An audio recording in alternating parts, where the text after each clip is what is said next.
Father Sergius ******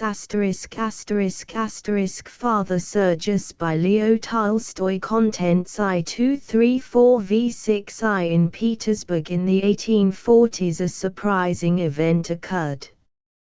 An officer of the Cuirassier Life Guards, a handsome prince who everyone predicted would become aide-de-camp to the Emperor Nicholas I and have a brilliant career, left the service, broke off his engagement to a beautiful maid of honor, a favorite of the empress's, gave his small estate to his sister, and retired to a monastery to become a monk. This event appeared extraordinary and inexplicable to those who did not know his inner motives, but for Prince Stepan Kasatsky himself it all occurred so naturally that he could not imagine how he could have acted otherwise. His father, a retired colonel of the Guards, had died when Stepan was 12, and sorry as his mother was to part from her son, she entered him at the military college as her deceased husband had intended. The widow herself, with her daughter, Varvara, moved to Petersburg to be near her son and have him with her for the holidays. The boy was distinguished both by his brilliant ability and by his immense self-esteem. He was first both in his studies, especially in mathematics, of which he was particularly fond, and also in drill and in riding. Though of more than average height, he was handsome and agile, and he would have been an altogether exemplary cadet had it not been for his quick temper. He was remarkably truthful, and was neither dissipated nor addicted to drink. The only faults that marred his conduct were fits of fury to which he was subject and during which he lost control of himself and became like a wild animal. He once nearly threw out of the window another cadet who had begun to tease him about his collection of minerals. On another occasion he came almost completely to grief by flinging a whole dish of cutlets at an officer who was acting as steward, attacking him and, it was said, striking him for having broken his word and told a barefaced lie. He would certainly have been reduced to the ranks had not the director of the college hushed up the whole matter and dismissed the steward. By the time he was 18 he had finished his college course and received a commission as lieutenant in an aristocratic regiment of the Guards. The Emperor Nicholas Pavlovich, Nicholas I, had noticed him while he was still at the college, and continued to take notice of him in the regiment, and it was on this account that people predicted for him an appointment as aide-de-camp to the emperor. Kasatsky himself strongly desired it, not from ambition only but chiefly because since his cadet days he had been passionately devoted to Nicholas Pavlovich. The emperor had often visited the military college and every time Kasatsky saw that tall erect figure, with breast expanded in its military overcoat, entering with brisk step, saw the cropped side whiskers, the moustache, the aquiline nose, and heard the sonorous voice exchanging greetings with the cadets, he was seized by the same rapture that he experienced later on when he met the woman he loved. Indeed, his passionate adoration of the emperor was even stronger. He wished to sacrifice something, everything, even himself, to prove his complete devotion. And the Emperor Nicholas was conscious of evoking this rapture and deliberately aroused it. He played with the cadets, surrounded himself with them, treating them sometimes with childish simplicity, sometimes as a friend, and then again with majestic solemnity. After that affair with the officer, Nicholas Pavlovich said nothing to Kasatsky, but when the latter approached he waved him away theatrically, frowned, shook his finger at him, and afterwards when leaving, said, "Remember that I know everything. There are some things I would rather not know, but they remain here," and he pointed to his heart. When on leaving college the cadets were received by the Emperor, he did not again refer to Kasatsky's offense, but told them all, as was his custom, that they should serve him and the fatherland loyally, that he would always be their best friend, and that when necessary they might approach him direct.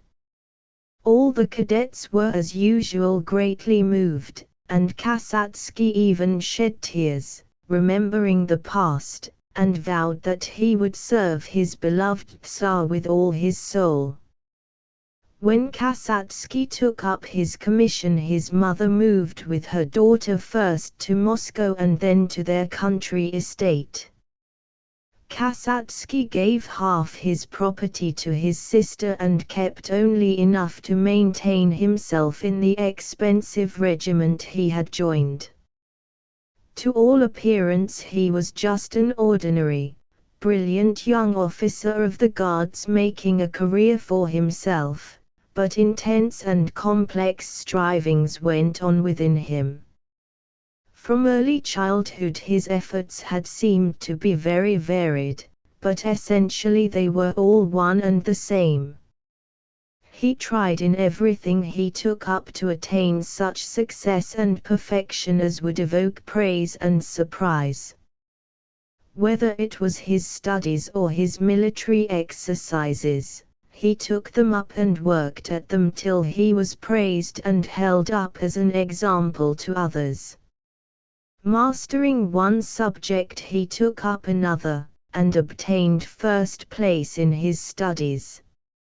For example, while still at college he noticed in himself an awkwardness in French conversation, and contrived to master French till he spoke it as well as Russian, and then he took up chess and became an excellent player.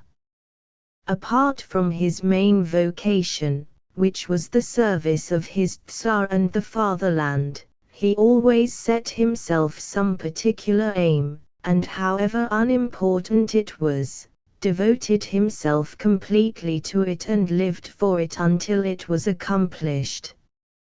And as soon as it was attained another aim would immediately present itself, replacing its predecessor. This passion for distinguishing himself, or for accomplishing something in order to distinguish himself, filled his life. On taking up his commission he set himself to acquire the utmost perfection in knowledge of the service, and very soon became a model officer, though still with the same fault of ungovernable irascibility, which here in the service again led him to commit actions inimical to his success. Then he took to reading, having once in conversation in society felt himself deficient in general education, and again achieved his purpose. Then, wishing to secure a brilliant position in high society, he learned to dance excellently and very soon was invited to all the balls in the best circles, and to some of their evening gatherings. But this did not satisfy him. He was accustomed to being first, and in this society was far from being so. The highest society then consisted, and I think always consist, of four sorts of people: rich people who are received at court, people not wealthy but born and brought up in court circles, rich people who ingratiate themselves into the court set, and people neither rich nor belonging to the court but who ingratiate themselves into the first and second sets. Kasatsky did not belong to the first two sets, but was readily welcomed in the others. On entering society he determined to have relations with some society lady, and to his own surprise quickly accomplished this purpose. He soon realized, however, that the circles in which he moved were not the highest, and that though he was received in the highest spheres he did not belong to them. They were polite to him, but showed by their whole manner that they had their own set and that he was not of it. And Kasatsky wished to belong to that inner circle. To attain that end it would be necessary to be an aide-de-camp to the emperor, which he expected to become, or to marry into that exclusive set, which he resolved to do. And his choice fell on a beauty belonging to the court, who not merely belonged to the circle into which he wished to be accepted, but whose friendship was coveted by the very highest people and those most firmly established in that highest circle. This was Countess Korokova.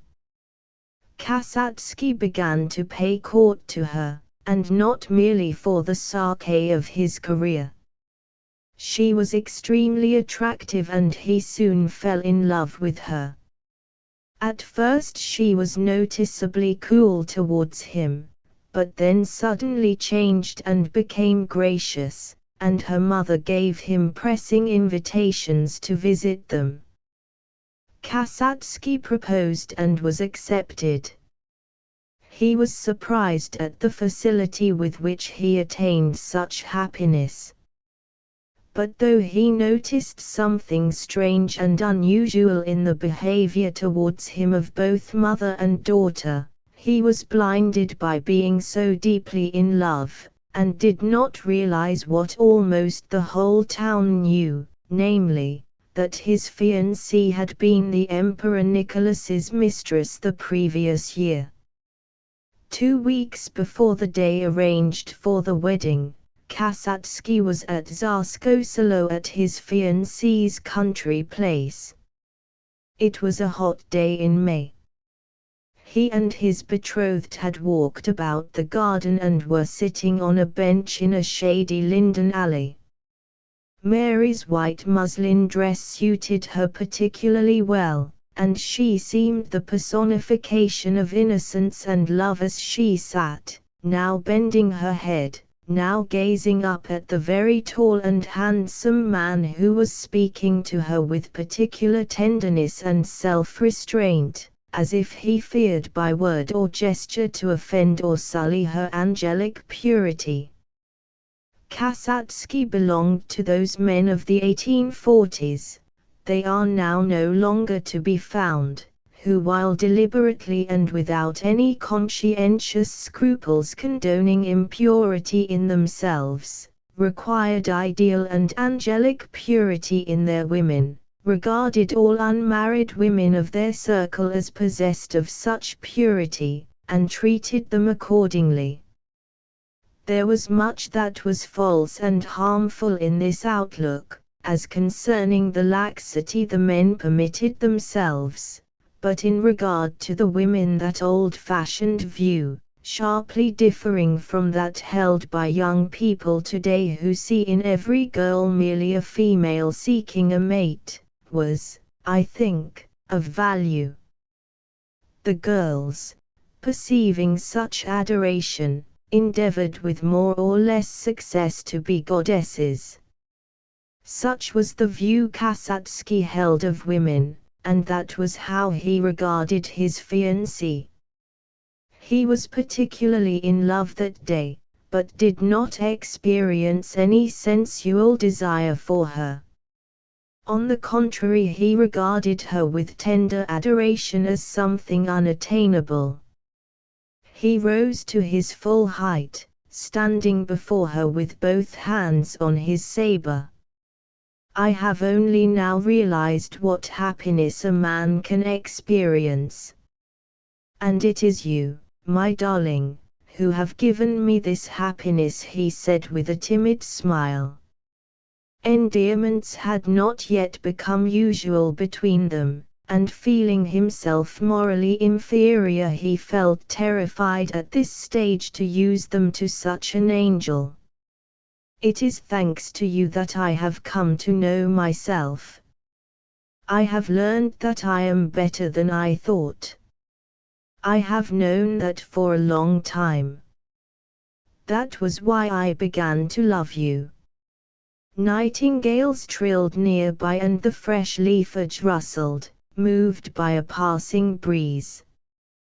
He took her hand and kissed it, and tears came into his eyes. She understood that he was thanking her for having said she loved him.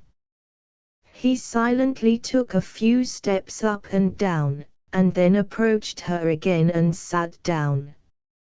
"You know, I have to tell you. I was not disinterested when I began to make love to you. I wanted to get into society, but later, how unimportant that became in comparison with you, when I got to know you. You are not angry with me for that?" She did not reply but merely touched his hand. He understood that this meant, "No, I am not angry." "You said," he hesitated. It seemed too bold to say. "You said that you began to love me. I believe it, but there is something that troubles you and checks your feeling." "What is it?" "Yes, now or never," thought she. He is bound to know of it anyway. But now he will not forsake me.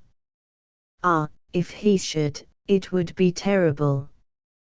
And she threw a loving glance at his tall, noble, powerful figure. She loved him now more than she had loved the Tsar, and apart from the imperial dignity would not have preferred the emperor to him. "Listen.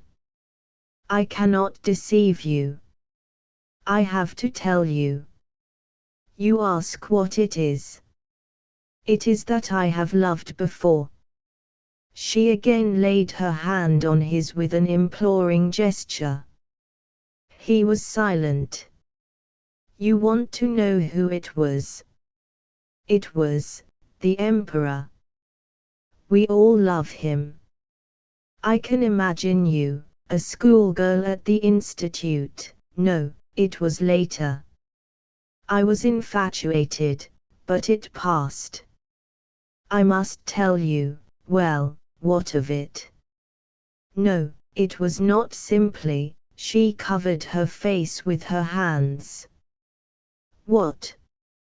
"You gave yourself to him." She was silent. "His mistress." She did not answer. He sprang up and stood before her with trembling jaws, pale as death. He now remembered how the emperor, meeting him on the Nevsky, had amiably congratulated him. "Oh God, what have I done? Stiver! Don't touch me! Don't touch me! Oh, how it pains!" He turned away and went to the house. There he met her mother. "What is the matter, Prince?" She became silent on seeing his face. The blood had suddenly rushed to his head. "You knew it, and used me to shield them. If you weren't a woman," he cried, lifting his enormous fist, and turning aside he ran away. Had his fiancée's lover been a private person he would have killed him, but it was his beloved Tsar. Next day he applied both for furlough and his discharge, and professing to be ill, so as to see no one, he went away to the country. He spent the summer at his village arranging his affairs. When summer was over he did not return to Petersburg, but entered a monastery and there became a monk. His mother wrote to try to dissuade him from this decisive step, but he replied that he felt God's call which transcended all other considerations. Only his sister, who was as proud and ambitious as he, understood him. She understood that he had become a monk in order to be above those who considered themselves his superiors. And she understood him correctly. By becoming a monk he showed contempt for all that seemed most important to others and had seemed so to him while he was in the service, and he now ascended a height from which he could look down on those he had formerly envied. But it was not this alone, as his sister Varvara supposed, that influenced him. There was also in him something else, a sincere religious feeling which Varvara did not know, which intertwined itself with the feeling of pride and the desire for preeminence, and guided him. His disillusionment with Mary, whom he had thought of angelic purity, and his sense of injury, were so strong that they brought him to despair, and the despair led him, to what? To God, to his childhood's faith which had never been destroyed in him. Kasatsky entered the monastery on the feast of the intercession of the Blessed Virgin. The abbot of that monastery was a gentleman by birth, a learned writer and a steres, that is, he belonged to that succession of monks originating in Wallachia who each choose a director and teacher whom they implicitly obey. This superior had been a disciple of the steres Ambrose, who was a disciple of Makarus, who was a disciple of the steres Leonid, who was a disciple of Porcy Velikovsky. To this abbot Kasatsky submitted himself as to his chosen director. Here in the monastery, besides the feeling of ascendancy over others that such a life gave him, he felt much as he had done in the world. He found satisfaction in attaining the greatest possible perfection outwardly as well as inwardly. As in the regiment he had been not merely an irreproachable officer but had even exceeded his duties and widened the borders of perfection, so also as a monk he tried to be perfect, and was always industrious, abstemious, submissive, and meek, as well as pure both in deed and in thought, and obedient. This last quality in particular made life far easier for him. If many of the demands of life in the monastery, which was near the capital and much frequented, did not please him and were temptations to him, they were all nullified by obedience. It is not for me to reason, my business is to do the task set me, whether it be standing beside the relics, singing in the choir, or making up accounts in the monastery guest house. All possibility of doubt about anything was silenced by obedience to the steres. Had it not been for this, he would have been oppressed by the length and monotony of the church services, the bustle of the many visitors, and the bad qualities of the other monks. As it was, he not only bore it all joyfully but found in it solace and support. I don't know why it is necessary to hear the same prayers several times a day, but I know that it is necessary, and knowing this I find joy in them. His director told him that as material food is necessary for the maintenance of the life of the body, so spiritual food, the church prayers, is necessary for the maintenance of the spiritual life. He believed this, and though the church services, for which he had to get up early in the morning, were a difficulty, they certainly calmed him and gave him joy. This was the result of his consciousness of humility, and the certainty that whatever he had to do, being fixed by the steres, was right. The interest of his life consisted not only in an ever greater and greater subjugation of his will, but in the attainment of all the Christian virtues, which at first seemed to him easily attainable. He had given his whole estate to his sister and did not regret it. He had no personal claims. Humility towards his inferiors was not merely easy for him but afforded him pleasure. Even victory over the sins of the flesh, greed and lust, was easily attained. His director had specially warned him against the latter sin, but Kasatsky felt free from it and was glad. One thing only tormented him, the remembrance of his fiancée, and not merely the remembrance but the vivid image of what might have been. Involuntarily he recalled a lady he knew who had been a favorite of the emperor's, but had afterwards married and become an admirable wife and mother. The husband had a high position, influence and honor, and a good and penitent wife. In his better hours Kasatsky was not disturbed by such thoughts, and when he recalled them at such times he was merely glad to feel that the temptation was past. But there were moments when all that made up his present life suddenly grew dim before him, moments when, if he did not cease to believe in the aims he had set himself, he ceased to see them and could evoke no confidence in them but was seized by a remembrance of, and, terrible to say, a regret for, the change of life he had made. The only thing that saved him in that state of mind was obedience and work, and the fact that the whole day was occupied by prayer. He went through the usual forms of prayer, he bowed in prayer, he even prayed more than usual, but it was lip service only and his soul was not in it. This condition would continue for a day, or sometimes for 2 days, and would then pass of itself. But those days were dreadful.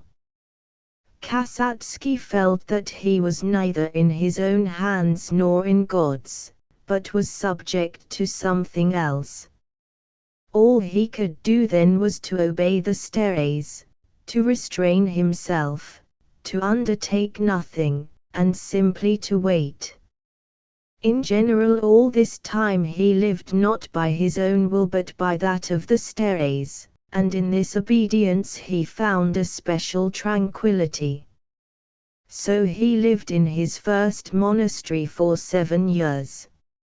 At the end of the 3rd year he received the tonsure and was ordained to the priesthood by the name of Sergius. The profession was an important event in his inner life. He had previously experienced a great consolation and spiritual exaltation when receiving communion, and now when he himself officiated, the performance of the preparation filled him with ecstatic and deep emotion. But subsequently that feeling became more and more deadened, and once when he was officiating in a depressed state of mind he felt that the influence produced on him by the service would not endure. And it did in fact weaken till only the habit remained. In general in the 7th year of his life in the monastery Sergius grew weary. He had learned all there was to learn and had attained all there was to attain. There was nothing more to do and his spiritual drowsiness increased. During this time he heard of his mother's death and his sister Varvara's marriage, but both events were matters of indifference to him. His whole attention and his whole interest were concentrated on his inner life. In the 4th year of his priesthood, during which the bishop had been particularly kind to him, the Steres told him that he ought not to decline it if he were offered an appointment to higher duties. Then monastic ambition, the very thing he had found so repulsive in other monks, arose within him. He was assigned to a monastery near the metropolis. He wished to refuse, but the Steres ordered him to accept the appointment. He did so, and took leave of the Steres and moved to the other monastery. The exchange into the metropolitan monastery was an important event in Sergius's life. There he encountered many temptations, and his whole willpower was concentrated on meeting them. In the first monastery, women had not been a temptation to him, but here that temptation arose with terrible strength and even took definite shape. There was a lady known for her frivolous behavior who began to seek his favor. She talked to him and asked him to visit her. Sergius sternly declined, but was horrified by the definiteness of his desire. He was so alarmed that he wrote about it to the Steres. And in addition, to keep himself in hand, he spoke to a young novice and, conquering his sense of shame, confessed his weakness to him, asking him to keep watch on him and not let him go anywhere except to service and to fulfill his duties. Besides this, a great pitfall for Sergius lay in the fact of his extreme antipathy to his new abbot, a cunning worldly man who was making a career for himself in the church. Struggle with himself as he might, he could not master that feeling. He was submissive to the abbot, but in the depths of his soul he never ceased to condemn him. And in the 2nd year of his residence at the new monastery that ill feeling broke out. The vigil service was being performed in the large church on the eve of the feast of the Intercession of the Blessed Virgin, and there were many visitors. The abbot himself was conducting the service. Father Sergius was standing in his usual place and praying, that is, he was in that condition of struggle which always occupied him during the service, especially in the large church when he was not himself conducting the service. This conflict was occasioned by his irritation at the presence of fine folk, especially ladies. He tried not to see them or to notice all that went on, how a soldier conducted them, pushing the common people aside, how the ladies pointed out the monks to one another, especially himself and a monk noted for his good looks. He tried as it were to keep his mind in blinkers, to see nothing but the light of the candles on the altar screen, the icons, and those conducting the service. He tried to hear nothing but the prayers that were being chanted or read, to feel nothing but self-oblivion in consciousness of the fulfillment of duty, a feeling he always experienced when hearing or reciting in advance the prayers he had so often heard. So he stood, crossing and prostrating himself when necessary, and struggled with himself, now giving way to cold condemnation and now to a consciously evoked obliteration of thought and feeling. Then the sacristan, Father Nicodemus, also a great stumbling block to Sergius, who involuntarily reproached him for flattering and fawning on the abbot, approached him and, bowing low, requested his presence behind the holy gates. Father Sergius straightened his mantle, put on his biretta, and went circumspectly through the crowd. Lies, regard adroit, say Louis, he heard a woman's voice say. Oh you, il n'est pas tellement beau. He knew that they were speaking of him. He heard them and, as always at moments of temptation, he repeated the words, "Lead us not into temptation," and bowing his head and lowering his eyes went past the ambo and in by the north door, avoiding the canons in their cassocks who were just then passing the altar screen. On entering the sanctuary he bowed, crossing himself as usual and bending double before the icons. Then, raising his head but without turning, he glanced out of the corner of his eye at the abbot, whom he saw standing beside another glittering figure. The abbot was standing by the wall in his vestments. Having freed his short plump hands from beneath his chasuble, he had folded them over his fat body and protruding stomach, and fingering the cords of his vestments was smilingly saying something to a military man in the uniform of a general of the imperial suite, with its insignia and shoulder knots which Father Sergius's experienced eye at once recognized. This general had been the commander of the regiment in which Sergius had served.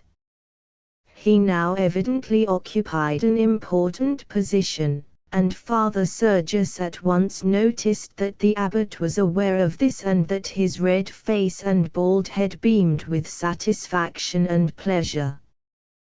This vexed and disgusted Father Sergius, the more so when he heard that the abbot had only sent for him to satisfy the general's curiosity to see a man who had formerly served with him, as he expressed it.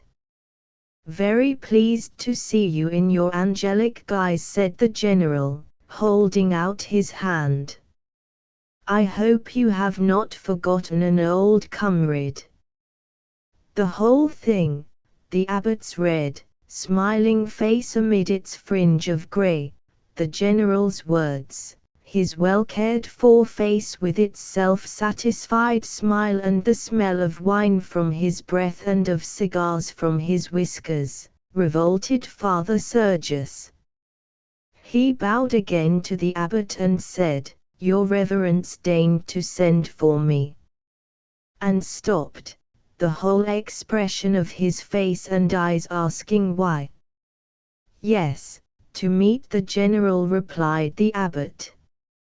"Your reverence, I left the world to save myself from temptation," said Father Sergius, turning pale and with quivering lips. "Why do you expose me to it during prayers and in God's house? You may go." "Go," said the abbot, flaring up and frowning. Next day Father Sergius asked pardon of the abbot and of the brethren for his pride, but at the same time, after a night spent in prayer, he decided that he must leave this monastery, and he wrote to the Steres begging permission to return to him. He wrote that he felt his weakness and incapacity to struggle against temptation without his help and penitently confessed his sin of pride. By return of post came a letter from the Steres, who wrote that Sergius's pride was the cause of all that had happened. The old man pointed out that his fits of anger were due to the fact that in refusing all clerical honors he humiliated himself not for the sake of God but for the sake of his pride. "There now, am I not a splendid man not to want anything?" That was why he could not tolerate the abbot's action. "I have renounced everything for the glory of God, and here I am exhibited like a wild beast. Had you renounced vanity for God's sake, you would have borne it. Worldly pride is not yet dead in you. I have thought about you, Sergius my son, and prayed also, and this is what God has suggested to me. At the Tambov hermitage the anchorite Hilary, a man of saintly life, has died. He had lived there 18 years. The Tambov abbot is asking whether there is not a brother who would take his place. And here comes your letter. Go to Father Pacey of the Tambov monastery. I will write to him about you, and you must ask for Hilary's cell. Not that you can replace Hilary, but you need solitude to quell your pride. May God bless you. Sergius obeyed the steres, showed his letter to the abbot, and having obtained his permission, gave up his cell, handed all his possessions over to the monastery, and set out for the Tambov hermitage. There the abbot, an excellent manager of merchant origin, received Sergius simply and quietly and placed him in Hilary's cell, at first assigning to him a lay brother but afterwards leaving him alone, at Sergius's own request. The cell was a dual cave, dug into the hillside, and in it Hilary had been buried. In the back part was Hilary's grave, while in the front was a niche for sleeping, with a straw mattress, a small table, and a shelf with icons and books. Outside the outer door, which fastened with a hook, was another shelf on which, once a day, a monk placed food from the monastery. And so Sergius became a hermit. 3. At carnival time, in the 6th year of Sergius's life at the hermitage, a merry company of rich people, men and women from a neighboring town, made up a troika party, after a meal of carnival pancakes and wine. The company consisted of 2 lawyers, a wealthy landowner, an officer, and 4 ladies. One lady was the officer's wife, another the wife of the landowner, the third his sister, a young girl, and the 4th a divorcee, beautiful, rich, and eccentric, who amazed and shocked the town by her escapades. The weather was excellent and the snow-covered road smooth as a floor. They drove some 7 miles out of town, and then stopped and consulted as to whether they should turn back or drive farther. "But where does this road lead to?" asked Makovkina, the beautiful divorcee. "To Tambov, 8 miles from here," replied one of the lawyers, who was having a flirtation with her. "And then where?" "Then on to L, past the monastery." "Where that Father Sergius lives?" "Yes." "Kasatsky, the handsome hermit?" "Yes." "Mesdames et messieurs, let us drive on and see Kasatsky. We can stop at Tambov and have something to eat." "But we shouldn't get home tonight." "Never mind, we will stay at Kasatsky's." "Well, there is a very good hostelry at the monastery. I stayed there when I was defending Makhin." "No, I shall spend the night at Kasatsky's." "Impossible. Even your omnipotence could not accomplish that." "Impossible." "Will you bet?" "All right. If you spend the night with him, the stake shall be whatever you like." "A discretion." "But on your side too."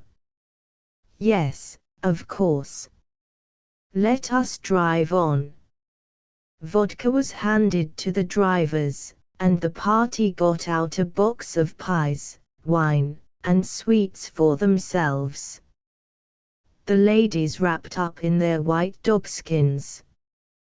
The drivers disputed as to whose troika should go ahead, and the youngest, seating himself sideways with a dashing air, swung his long knout and shouted to the horses. The troika bells tinkled and the sledge runners squeaked over the snow. The sledge swayed hardly at all. The shaft horse, with his tightly bound tail under his decorated breechband, galloped smoothly and briskly. The smooth road seemed to run rapidly backwards, while the driver dashingly shook the reins. One of the lawyers and the officer sitting opposite talked nonsense to Makovkina's neighbor, but Makovkina herself sat motionless and in thought, tightly wrapped in her fur. Always the same and always nasty. The same red shiny faces smelling of wine and cigars. The same talk, the same thoughts, and always about the same things. And they are all satisfied and confident that it should be so, and will go on living like that till they die. But I can't. It bores me. I want something that would upset it all and turn it upside down. Suppose it happened to us as to those people, at Saratov was it, who kept on driving and froze to death. What would our people do? How would they behave? Basely, for certain. Each for himself. And I too should act badly. But I at any rate have beauty. They all know it. And how about that monk? Is it possible that he has become indifferent to it? No. That is the one thing they all care for, like that cadet last autumn. What a fool he was.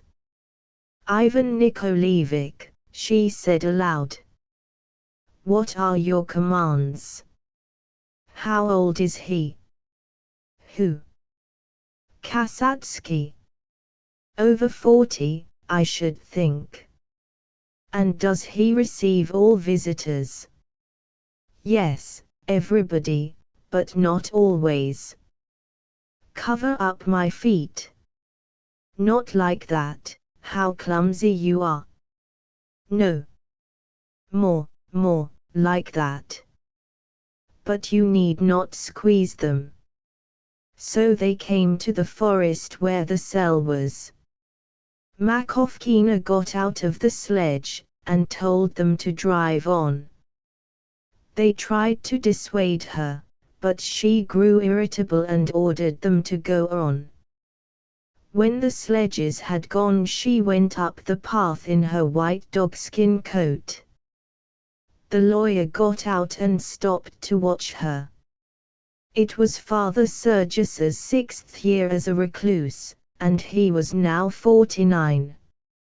His life in solitude was hard, not on account of the fasts and the prayers, they were no hardship to him, but on account of an inner conflict he had not at all anticipated. The sources of that conflict were two, doubts, and the lust of the flesh. And these two enemies always appeared together. It seemed to him that they were two foes, but in reality they were one and the same. As soon as doubt was gone, so was the lustful desire. But thinking them to be two different fiends, he fought them separately. "Oh my God, thought he. Why dost thou not grant me faith? There is lust, of course, even the saints had to fight that, Saint Anthony and others. But they had faith, while I have moments, hours, and days, when it is absent. Why does the whole world, with all its delights, exist if it is sinful and must be renounced? Why hast thou created this temptation? Temptation. Is it not rather a temptation that I wish to abandon all the joys of earth and prepare something for myself there where perhaps there is nothing? And he became horrified and filled with disgust at himself. Vile creature! And it is you who wish to become a saint. He upbraided himself, and he began to pray. But as soon as he started to pray he saw himself vividly as he had been at the monastery, in a majestic post in biretta and mantle, and he shook his head. No, that is not right. It is deception. I may deceive others, but not myself or God. I am not a majestic man, but a pitiable and ridiculous one. And he threw back the folds of his cassock and smiled as he looked at his thin legs in their underclothing. Then he dropped the folds of the cassock again and began reading the prayers, making the sign of the cross and prostrating himself. Can it be that this couch will be my bier? He read. And it seemed as if a devil whispered to him, a solitary couch is itself a bier. Falsehood. And in imagination he saw the shoulders of a widow with whom he had lived. He shook himself, and went on reading. Having read the precepts he took up the Gospels, opened the book, and happened on a passage he often repeated and knew by heart, Lord, I believe. Help thou my unbelief. And he put away all the doubts that had arisen. As one replaces an object of insecure equilibrium, so he carefully replaced his belief on its shaky pedestal and carefully stepped back from it so as not to shake or upset it.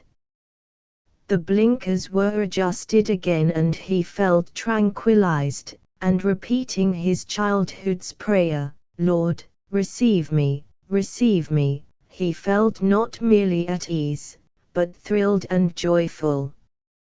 He crossed himself and lay down on the bedding on his narrow bench, tucking his summer cassock under his head.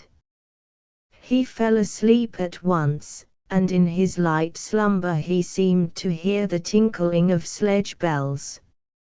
He did not know whether he was dreaming or awake, but a knock at the door aroused him. He sat up, distrusting his senses, but the knock was repeated. Yes, it was a knock close at hand, at his door, and with it the sound of a woman's voice. My God! Can it be true, as I have read in the lives of the saints, that the devil takes on the form of a woman? Yes, it is a woman's voice. And a tender, timid, pleasant voice. Phew!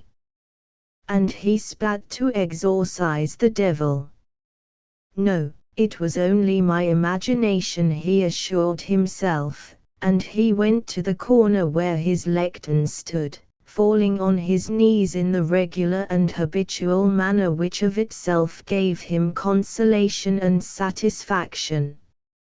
He sank down, his hair hanging over his face, and pressed his head, already going bald in front, to the cold damp strip of drugget on the draughty floor.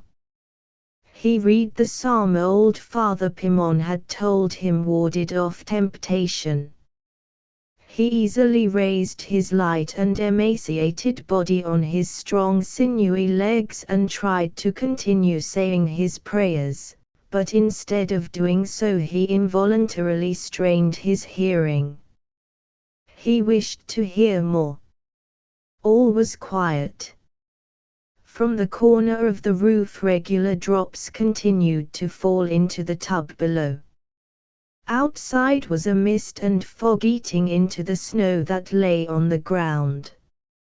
It was still, very still.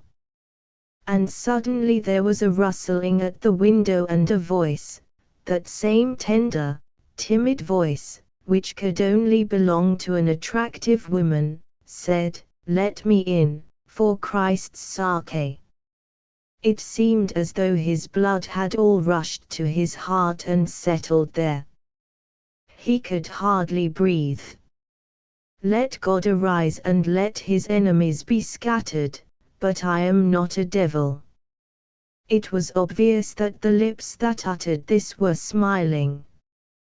"I am not a devil, but only a sinful woman who has lost her way, not figuratively but literally." She laughed. "I am frozen and beg for shelter." He pressed his face to the window, but the little icon lamp was reflected by it and shone on the whole pane. He put his hands to both sides of his face and peered between them.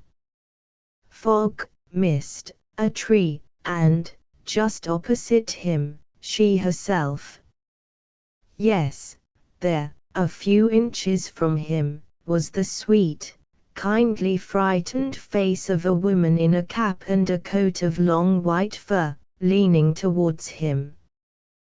Their eyes met with instant recognition, not that they had ever known one another, they had never met before, but by the look they exchanged and he particularly, felt that they knew and understood one another. After that glance to imagine her to be a devil and not a simple, kindly, sweet, timid woman, was impossible. "Who are you? Why have you come?" he asked. "Do please open the door," she replied, with capricious authority. "I am frozen. I tell you I have lost my way. But I am a monk, a hermit." "Oh, do please open the door, or do you wish me to freeze under your window while you say your prayers?" "But how have you? I shan't eat you. For God's sake let me in.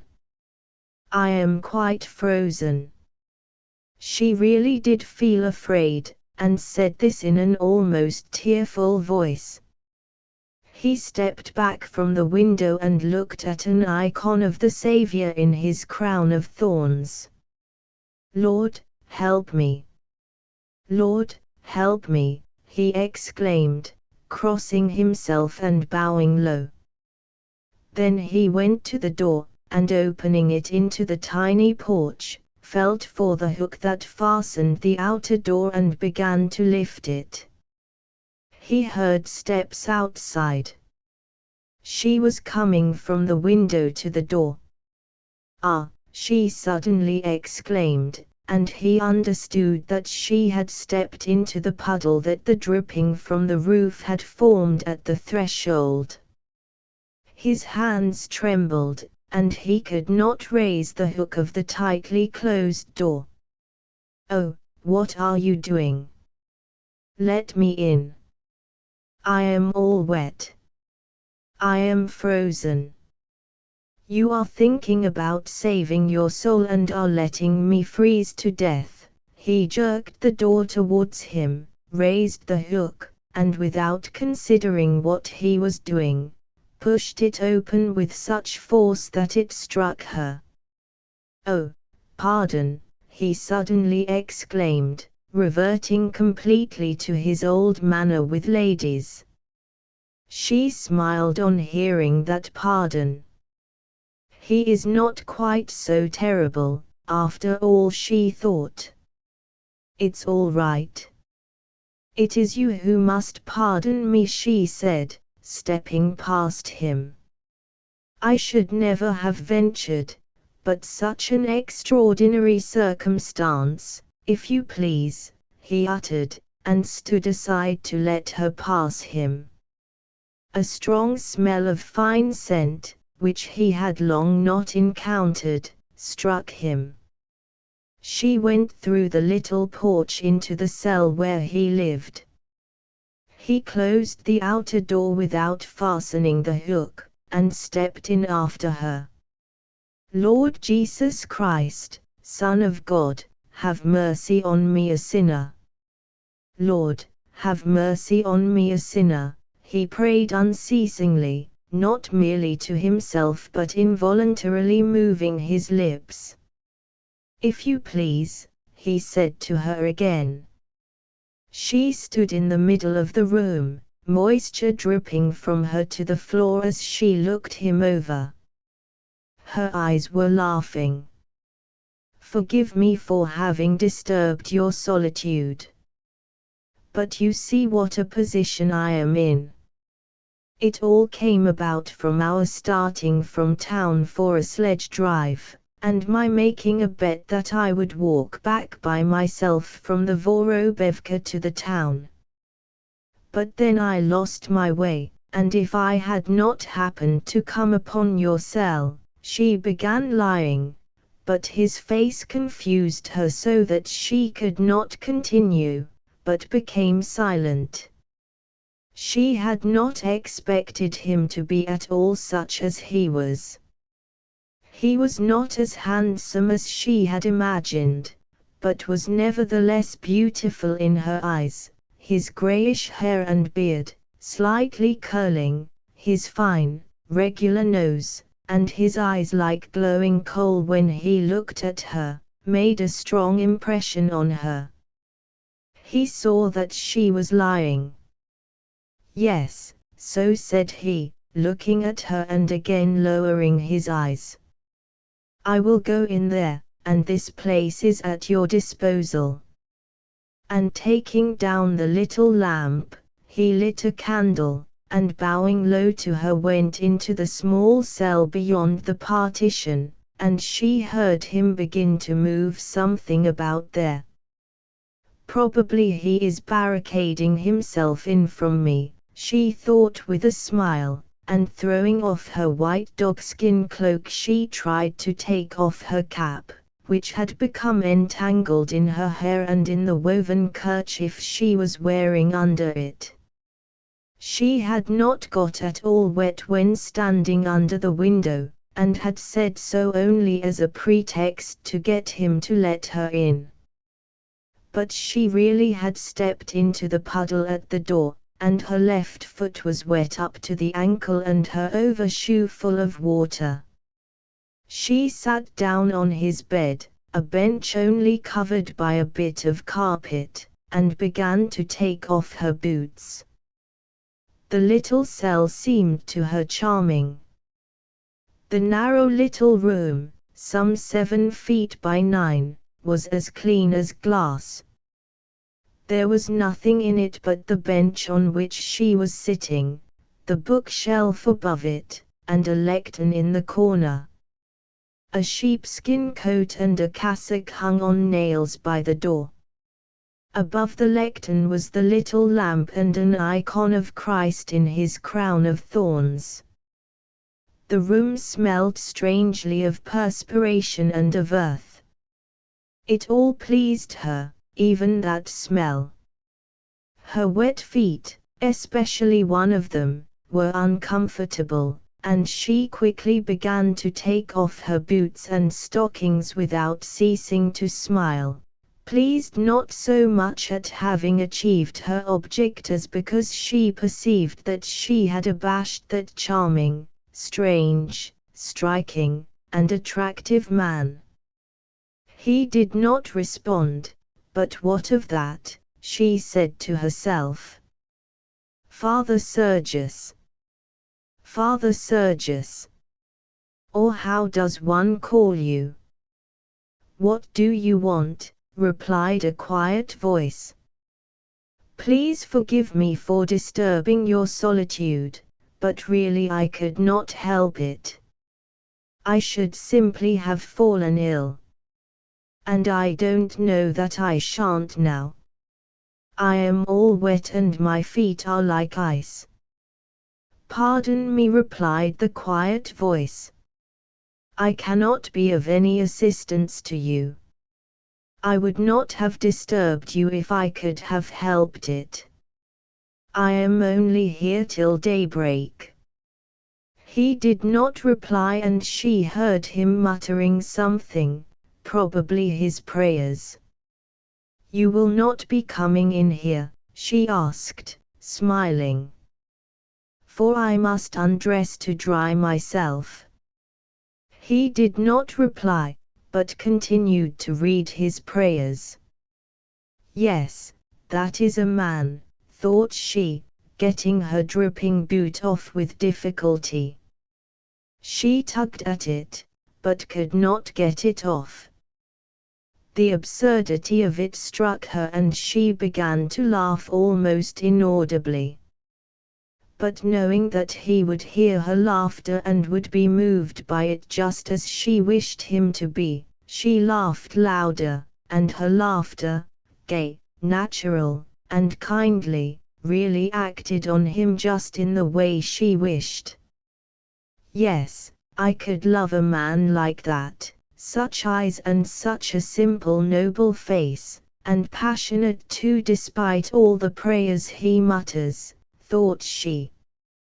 "You can't deceive a woman in these things." As soon as he put his face to the window and saw me, he understood and knew. The glimmer of it was in his eyes and remained there. He began to love me and desired me. "Yes, desired," said she, getting her overshoe and her boot off at last and starting to take off her stockings. To remove those long stockings fastened with elastic it was necessary to raise her skirts. She felt embarrassed and said, "Don't come in." But there was no reply from the other side of the wall. The steady muttering continued, and also a sound of moving. "He is prostrating himself to the ground, no doubt," thought she. "But he won't bow himself out of it. He is thinking of me just as I am thinking of him. He is thinking of these feet of mine with the same feeling that I have." And she pulled off her wet stockings and put her feet up on the bench, pressing them under her. She sat a while like that with her arms round her knees and looking pensively before her. But it is a desert, here in this silence. No one would ever know. She rose, took her stockings over to the stove, and hung them on the damper. It was a queer damper, and she turned it about, and then, stepping lightly on her bare feet, returned to the bench and sat down there again with her feet up. There was complete silence on the other side of the partition. She looked at the tiny watch that hung round her neck. It was 2 o'clock. Our party should return about 3. She had not more than an hour before her. "Well, am I to sit like this all alone? What nonsense! I don't want to. I will call him at once. Father Sergius, Father Sergius. Sergei Dmitrich. Prince Kasatsky." Beyond the partition all was silent. "Listen. This is cruel. I would not call you if it were not necessary. I am ill. I don't know what is the matter with me," she exclaimed in a tone of suffering. "Oh! Oh!" she groaned, falling back on the bench. And strange to say she really felt that her strength was failing, that she was becoming faint, that everything in her ached, and that she was shivering with fever. "Listen. Help me. I don't know what is the matter with me. Oh! Oh! She unfastened her dress, exposing her breast, and lifted her arms, bare to the elbow. Oh! Oh! All this time he stood on the other side of the partition and prayed.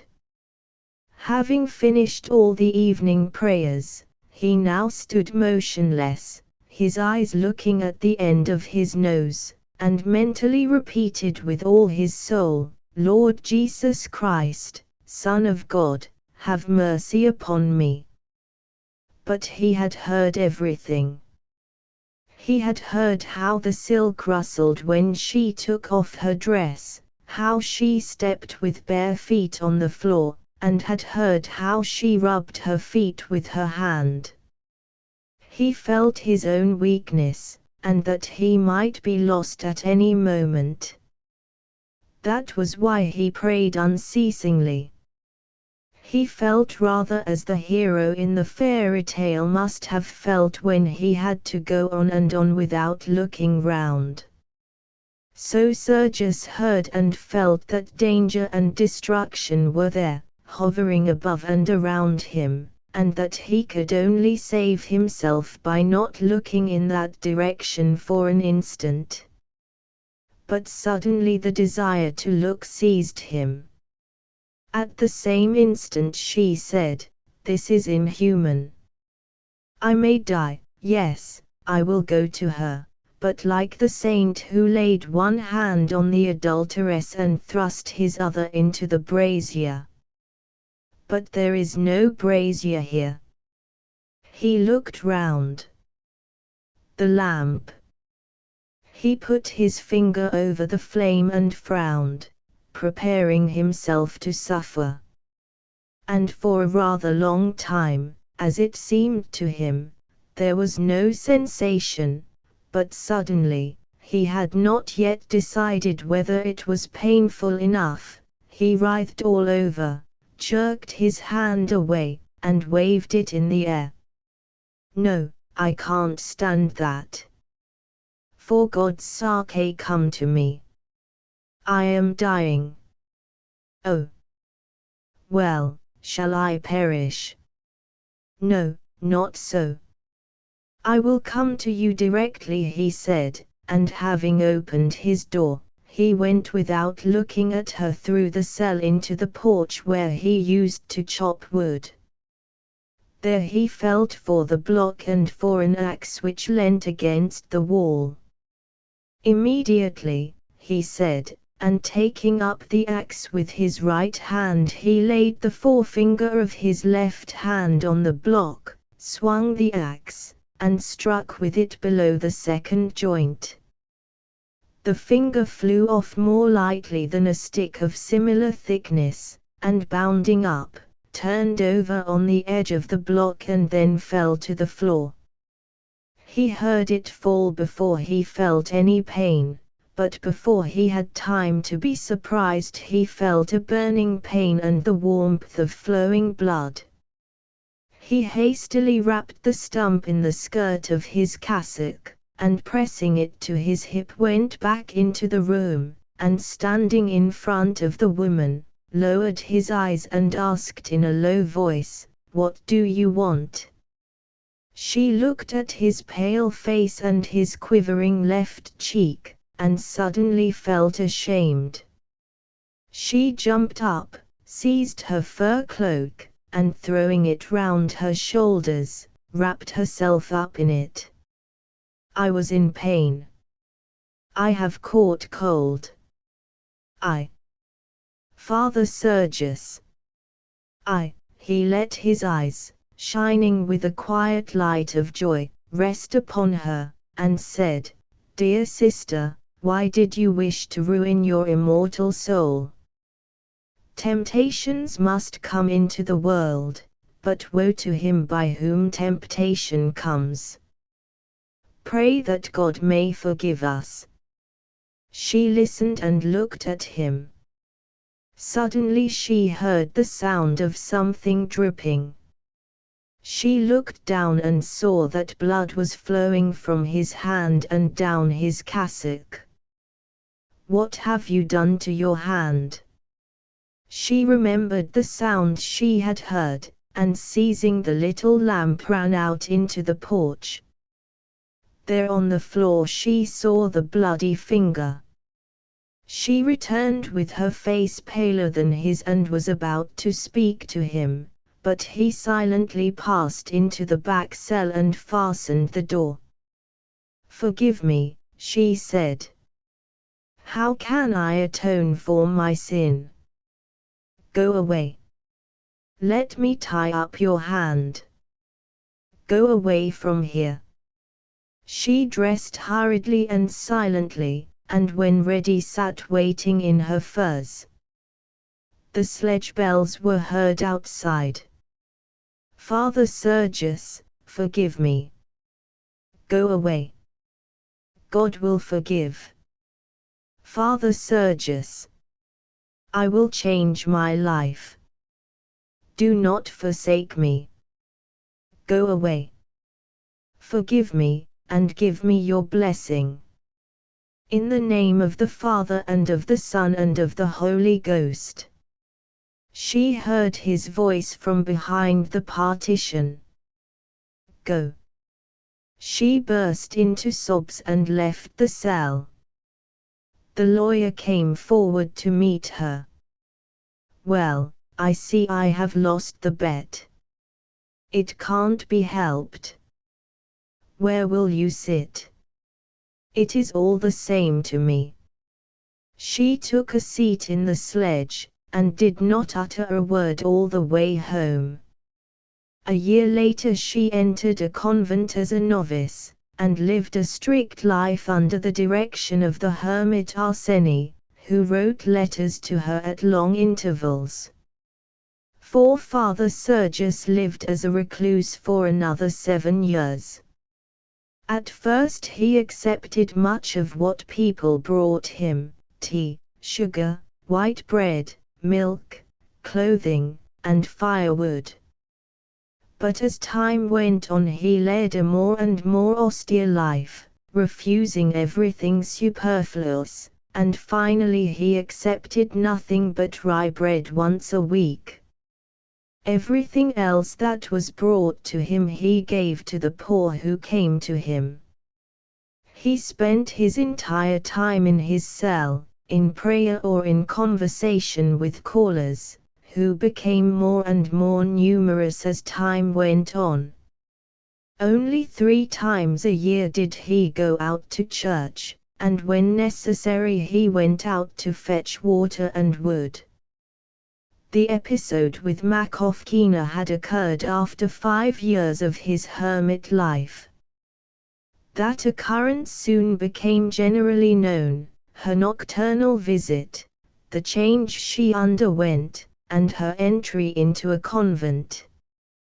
From that time Father Sergius's fame increased. More and more visitors came to see him, other monks settled down near his cell, and a church was erected there and also a hostelry. His fame, as usual exaggerating his feats, spread ever more and more widely. People began to come to him from a distance, and began bringing invalids to him whom they declared he cured. His first cure occurred in the 8th year of his life as a hermit. It was the healing of a 14-year-old boy, whose mother brought him to Father Sergius insisting that he should lay his hand on the child's head. It had never occurred to Father Sergius that he could cure the sick. He would have regarded such a thought as a great sin of pride, but the mother who brought the boy implored him insistently, falling at his feet and saying, "Why do you, who heal others, refuse to help my son?" She besought him in Christ's name. When Father Sergius assured her that only God could heal the sick, she replied that she only wanted him to lay his hands on the boy and pray for him. Father Sergius refused and returned to his cell. But next day, it was in autumn and the nights were already cold. On going out for water he saw the same mother with her son, a pale boy of 14, and was met by the same petition. He remembered the parable of the unjust judge, and though he had previously felt sure that he ought to refuse, he now began to hesitate and, having hesitated, took to prayer and prayed until a decision formed itself in his soul. This decision was, that he ought to accede to the woman's request and that her faith might save her son. As for himself, he would in this case be but an insignificant instrument chosen by God. And going out to the mother he did what she asked, laid his hand on the boy's head and prayed. The mother left with her son, and a month later the boy recovered, and the fame of the holy healing power of the Sergius, as they now called him, spread throughout the whole district. After that, not a week passed without sick people coming, riding or on foot, to Father Sergius, and having acceded to one petition he could not refuse others, and he laid his hands on many and prayed. Many recovered, and his fame spread more and more. So 7 years passed in the monastery and 13 in his hermit cell. He now had the appearance of an old man, his beard was long and grey, but his hair, though thin, was still black and curly. For some weeks Father Sergius had been living with one persistent thought, whether he was right in accepting the position in which he had not so much placed himself as been placed by the archimandrite and the abbot. That position had begun after the recovery of the 14-year-old boy. From that time, with each month, week, and day that passed, Sergius felt his own inner life wasting away and being replaced by external life. It was as if he had been turned inside out. Sergius saw that he was a means of attracting visitors and contributions to the monastery, and that therefore the authorities arranged matters in such a way as to make as much use of him as possible. For instance, they rendered it impossible for him to do any manual work.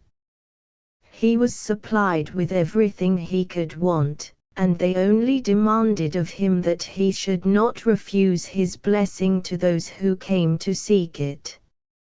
For his convenience they appointed days when he would receive. They arranged a reception room for men, and a place was railed in so that he should not be pushed over by the crowds of women visitors, and so that he could conveniently bless those who came. They told him that people needed him, and that fulfilling Christ's law of love he could not refuse their demand to see him, and that to avoid them would be cruel. He could not but agree with this, but the more he gave himself up to such a life the more he felt that what was internal became external, and that the fount of living water within him dried up, and that what he did now was done more and more for men and less for God. Whether he admonished people, or simply blessed them, or prayed for the sick, or advised people about their lives, or listened to expressions of gratitude from those he had helped by precepts, or alms, or healing, as they assured him, he could not help being pleased at it, and could not be indifferent to the results of his activity and to the influence he exerted. He thought himself a shining light, and the more he felt this the more was he conscious of a weakening, a dying down of the divine light of truth that shone within him. In how far is what I do for God and in how far is it for men? That was the question that insistently tormented him and to which he was not so much unable to give himself an answer as unable to face the answer. In the depth of his soul he felt that the devil had substituted an activity for men in place of his former activity for God. He felt this because, just as it had formerly been hard for him to be torn from his solitude, so now that solitude itself was hard for him. He was oppressed and wearied by visitors, but at the bottom of his heart he was glad of their presence and glad of the praise they heaped upon him. There was a time when he decided to go away and hide. He even planned all that was necessary for that purpose. He prepared for himself a peasant's shirt, trousers, coat, and cap. He explained that he wanted these to give to those who asked. And he kept these clothes in his cell, planning how he would put them on, cut his hair short, and go away. First he would go some 300 versts by train, then he would leave the train and walk from village to village. He asked an old man who had been a soldier how he tramped, what people gave him, and what shelter they allowed him. The soldier told him where people were most charitable, and where they would take a wanderer in for the night. And Father Sergius intended to avail himself of this information. He even put on those clothes one night in his desire to go, but he could not decide what was best, to remain or to escape. At first he was in doubt, but afterwards this indecision passed. He submitted to custom and yielded to the devil, and only the peasant garb reminded him of the thought and feeling he had had. Every day more and more people flocked to him and less time was left him for prayer and for renewing his spiritual strength. Sometimes in lucid moments he thought he was like a place where there had once been a spring. There used to be a feeble spring of living water which flowed quietly from me and through me. That was true life, the time when she tempted me. He always thought with ecstasy of that night and of her who was now Mother Agnes. She had tasted of that pure water, but since then there had not been time for it to collect before thirsty people came crowding in and pushing one another aside.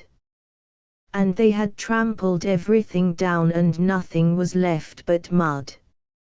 So he thought in rare moments of lucidity, but his usual state of mind was one of weariness and a tender pity for himself because of that weariness. It was in spring, on the eve of the mid-Pentecostal feast.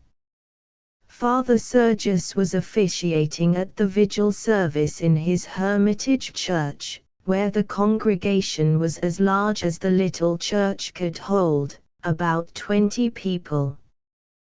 They were all well-to-do proprietors or merchants. Father Sergius admitted anyone, but a selection was made by the monk in attendance and by an assistant who was sent to the hermitage every day from the monastery. A crowd of some 80 people, pilgrims and peasants, and especially peasant women, stood outside waiting for Father Sergius to come out and bless them. Meanwhile he conducted the service, but at the point at which he went out to the tomb of his predecessor, he staggered and would have fallen had he not been caught by a merchant standing behind him and by the monk acting as deacon. "What is the matter, Father Sergius?" "Dear man." "O Lord," exclaimed the women. "He is as white as a sheet." But Father Sergius recovered immediately, and though very pale, he waved the merchant and the deacon aside and continued to chant the service. Father Seraphim, the deacon, the acolytes, and Sophia Ivanovna, a lady who always lived near the hermitage and tended Father Sergius, begged him to bring the service to an end. "No, there's nothing the matter," said Father Sergius, slightly smiling from beneath his moustache and continuing the service. "Yes, that is the way the saints behave," thought he. "A holy man, an angel of God." He heard just then the voice of Sophia Ivanovna behind him, and also of the merchant who had supported him.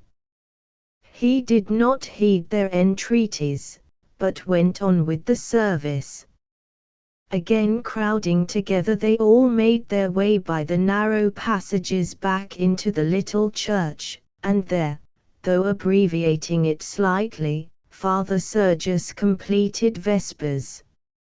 Immediately after the service, Father Sergius, having pronounced the benediction on those present, went over to the bench under the elm tree at the entrance to the cave. He wished to rest and breathe the fresh air, he felt in need of it. But as soon as he left the church, the crowd of people rushed to him soliciting his blessing, his advice, and his help.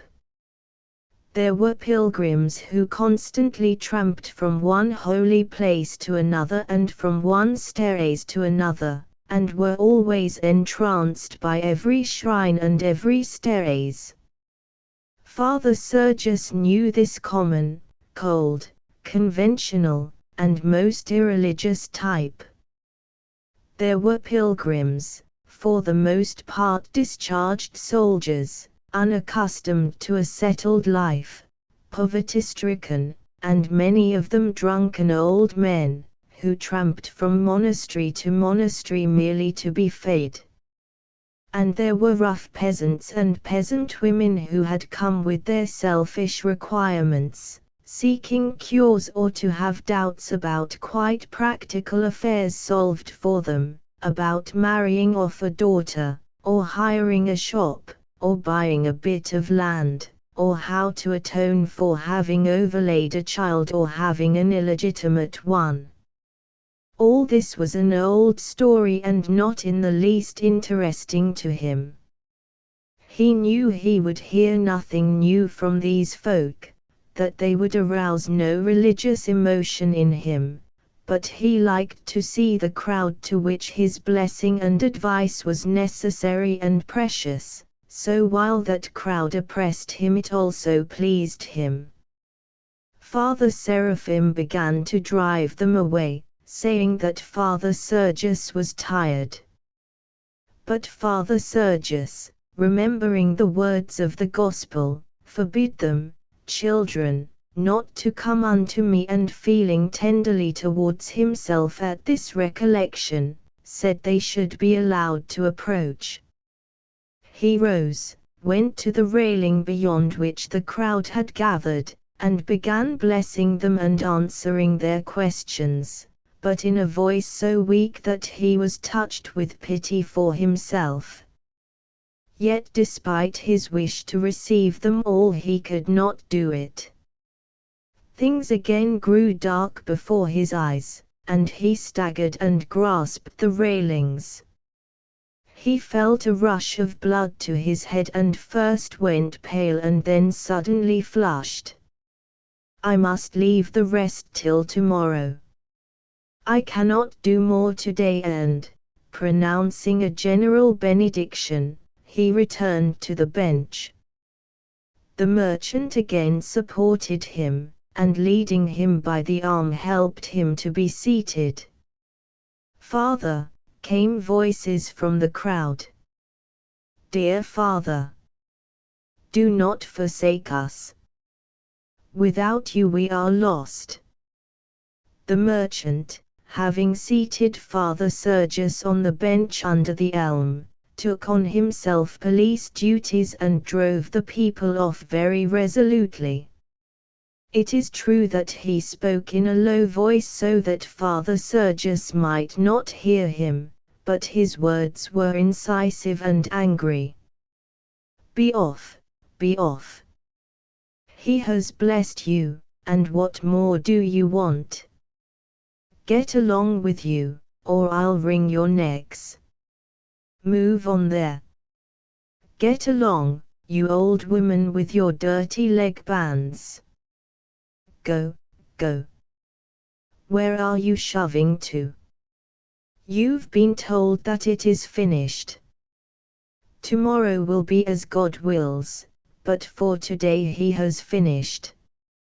Father, only let my eyes have a glimpse of his dear face," said an old woman. "I'll glimpse you. Where are you shoving to?" Father Sergius noticed that the merchant seemed to be acting roughly, and in a feeble voice told the attendant that the people should not be driven away. He knew that they would be driven away all the same, and he much desired to be left alone and to rest, but he sent the attendant with that message to produce an impression. All right, all right. I am not driving them away. I am only remonstrating with them," replied the merchant. "You know they wouldn't hesitate to drive a man to death. They have no pity, they only consider themselves. You've been told you cannot see him. Go away. Tomorrow." And he got rid of them all. He took all these pains because he liked order and liked to domineer and drive the people away, but chiefly because he wanted to have Father Sergius to himself. He was a widower with an only daughter who was an invalid and unmarried, and whom he had brought 1400 versts to Father Sergius to be healed. For 2 years past he had been taking her to different places to be cured, first to the university clinic in the chief town of the province, but that did no good, then to a peasant in the province of Samara, where she got a little better, then to a doctor in Moscow to whom he paid much money, but this did no good at all. Now he had been told that Father Sergius wrought cures, and had brought her to him. So when all the people had been driven away he approached Father Sergius, and suddenly falling on his knees loudly exclaimed, "Holy Father! Bless my afflicted offspring that she may be healed of her malady. I venture to prostrate myself at your holy feet." And he placed one hand on the other, cup-wise. He said and did all this as if he were doing something clearly and firmly appointed by law and usage, as if one must and should ask for a daughter to be cured in just this way and no other. He did it with such conviction that it seemed even to Father Sergius that it should be said and done in just that way, but nevertheless he bade him rise and tell him what the trouble was. The merchant said that his daughter, a girl of 22, had fallen ill 2 years ago, after her mother's sudden death. She had moaned, as he expressed it, and since then had not been herself. And now he had brought her 1400 versts and she was waiting in the hostelry till Father Sergius should give orders to bring her. She did not go out during the day, being afraid of the light, and could only come after sunset. "Is she very weak?" asked Father Sergius. "No, she has no particular weakness. She is quite plump, and is only neurasthenic, the doctors say. If you will only let me bring her this evening, Father Sergius, I'll fly like a spirit to fetch her. Holy Father, revive a parent's heart, restore his line, save his afflicted daughter by your prayers. And the merchant again threw himself on his knees and bending sideways, with his head resting on his clenched fists, remained stock still. Father Sergius again told him to get up, and thinking how heavy his activities were and how he went through with them patiently notwithstanding, he sighed heavily and after a few seconds of silence, said, "Well, bring her this evening. I will pray for her, but now I am tired," and he closed his eyes. "I will send for you."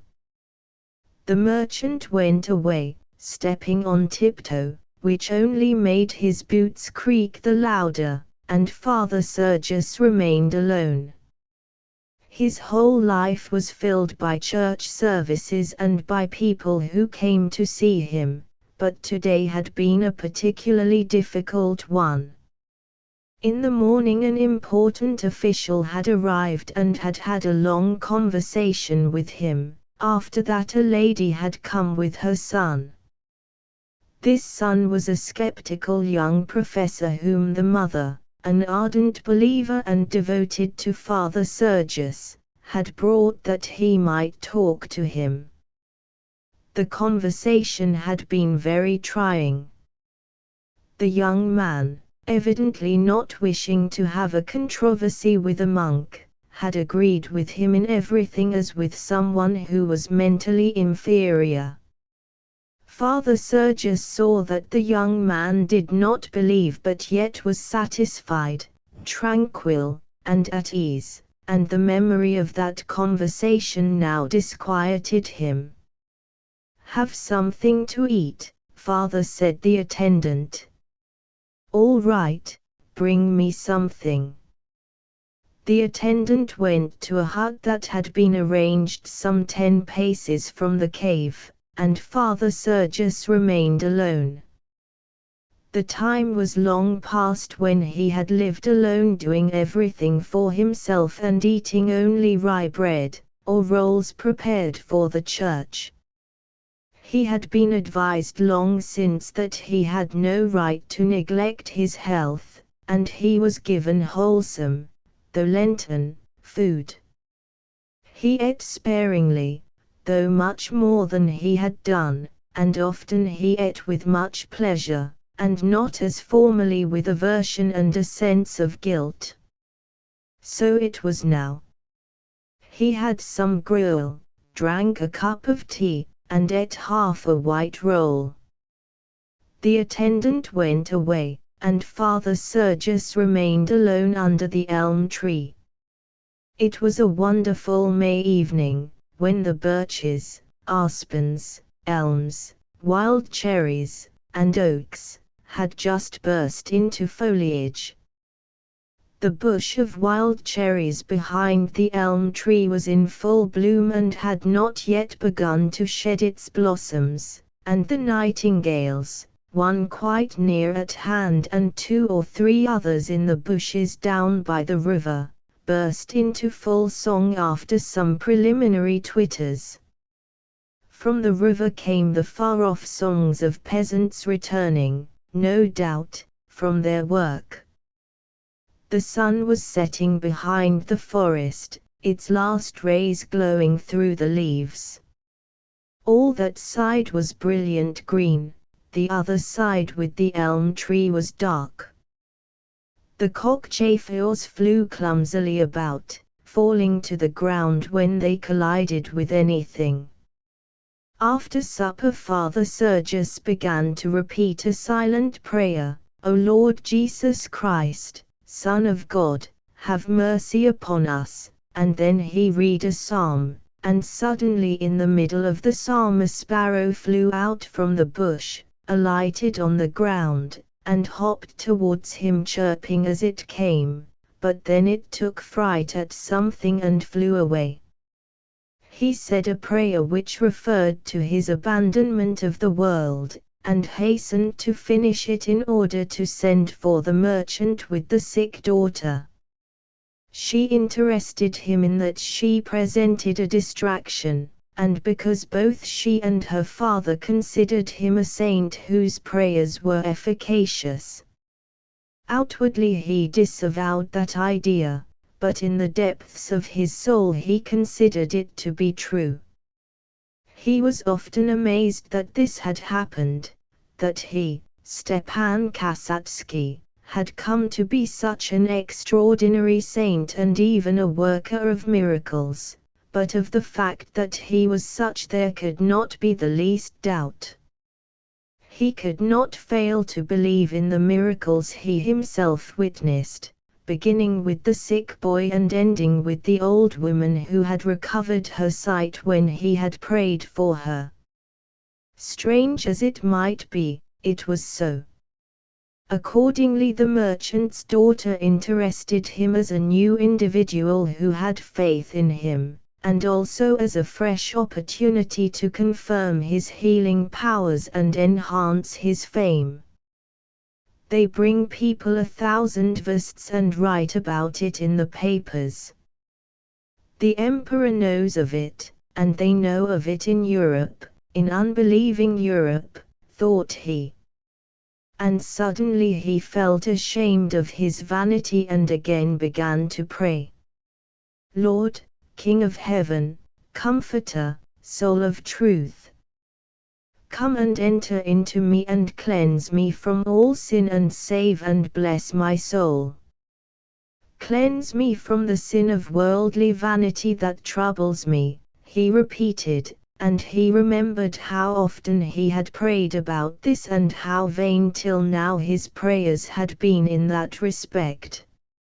His prayers worked miracles for others, but in his own case God had not granted him liberation from this petty passion.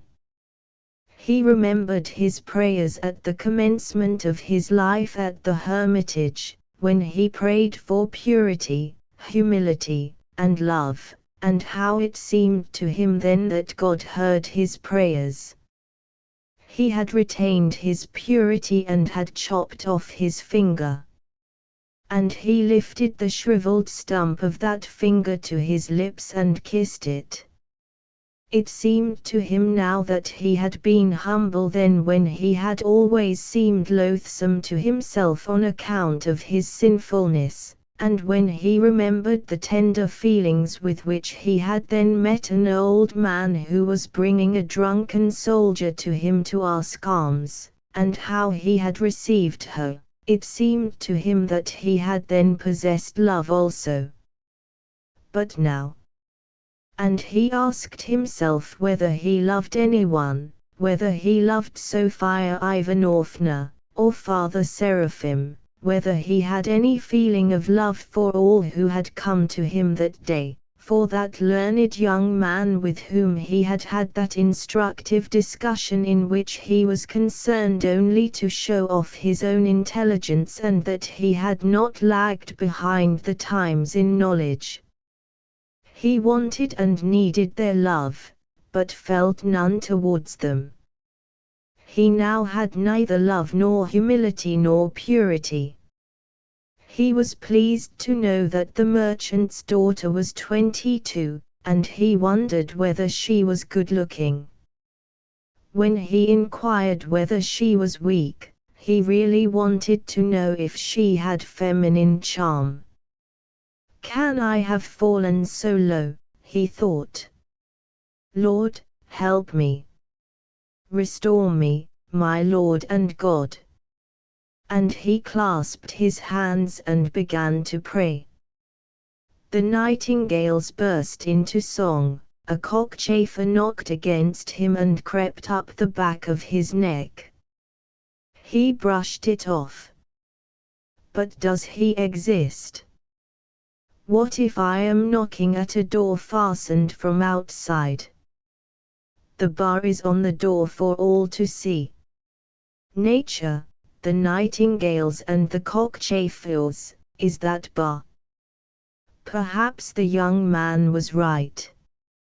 and he began to pray aloud. He prayed for a long time till these thoughts vanished and he again felt calm and confident. He rang the bell and told the attendant to say that the merchant might bring his daughter to him now. The merchant came, leading his daughter by the arm. He led her into the cell and immediately left her. She was a very fair girl, plump and very short, with a pale, frightened, childish face and a much developed feminine figure. Father Sergius remained seated on the bench at the entrance, and when she was passing and stopped beside him for his blessing, he was aghast at himself for the way he looked at her figure.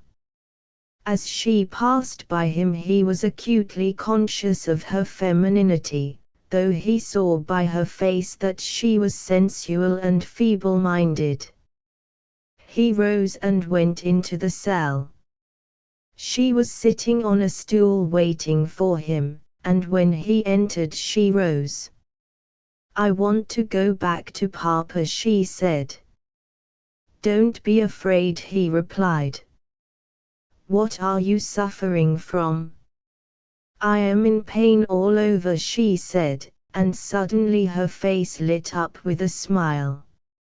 "You will be well," said he. "Pray." "What is the use of praying?"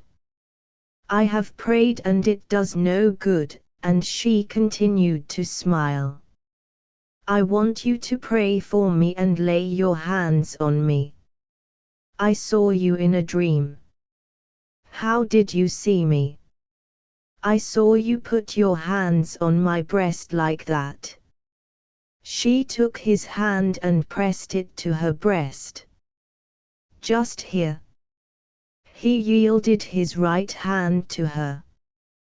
"What is your name?" he asked, trembling all over and feeling that he was overcome and that his desire had already passed beyond control. "Marie." "Why?" She took his hand and kissed it, and then put her arm round his waist and pressed him to herself. "What are you doing?" he said. "Marie, you are a devil." "Oh, perhaps. What does it matter?" And embracing him she sat down with him on the bed. At dawn he went out into the porch. Can this all have happened?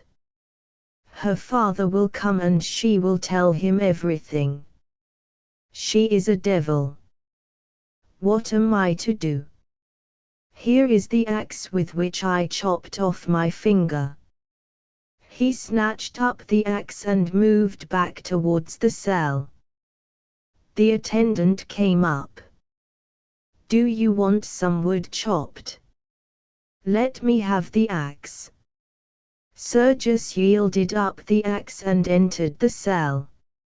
She was lying there asleep. He looked at her with horror, and passed on beyond the partition, where he took down the peasant clothes and put them on. Then he seized a pair of scissors, cut off his long hair, and went out along the path down the hill to the river, where he had not been for more than 3 years. A road ran beside the river and he went along it and walked till noon. Then he went into a field of rye and lay down there. Towards evening he approached a village, but without entering it went towards the cliff that overhung the river. There he again lay down to rest. It was early morning, half an hour before sunrise. All was damp and gloomy and a cold early wind was blowing from the west. Yes, I must end it all. There is no God. But how am I to end it? Throw myself into the river. I can swim and should not drown. Hang myself. Yes, Just throw this sash over a branch. This seemed so feasible and so easy that he felt horrified. As usual at moments of despair he felt the need of prayer. But there was no one to pray to. There was no God. He lay down resting on his arm, and suddenly such a longing for sleep overcame him that he could no longer support his head on his hand, but stretched out his arm, laid his head upon it, and fell asleep. But that sleep lasted only for a moment. He woke up immediately and began not to dream but to remember. He saw himself as a child in his mother's home in the country. A carriage drives up, and out of it steps Uncle Nicholas Sergius, with his long, spade-shaped, black beard, and with him Pashenka, a thin little girl with large mild eyes and a timid pathetic face. And into their company of boys Pashenka is brought and they have to play with her, but it is dull. She is silly, and it ends by their making fun of her and forcing her to show how she can swim. She lies down on the floor and shows them, and they all laugh and make a fool of her. She sees this and blushes red in patches and becomes more pitiable than before, so pitiable that he feels ashamed and can never forget that crooked, kindly, submissive smile. And Sergius remembered having seen her since then. Long after, just before he became a monk, she had married a landowner who squandered all her fortune and was in the habit of beating her. She had had 2 children, a son and a daughter, but the son had died while still young.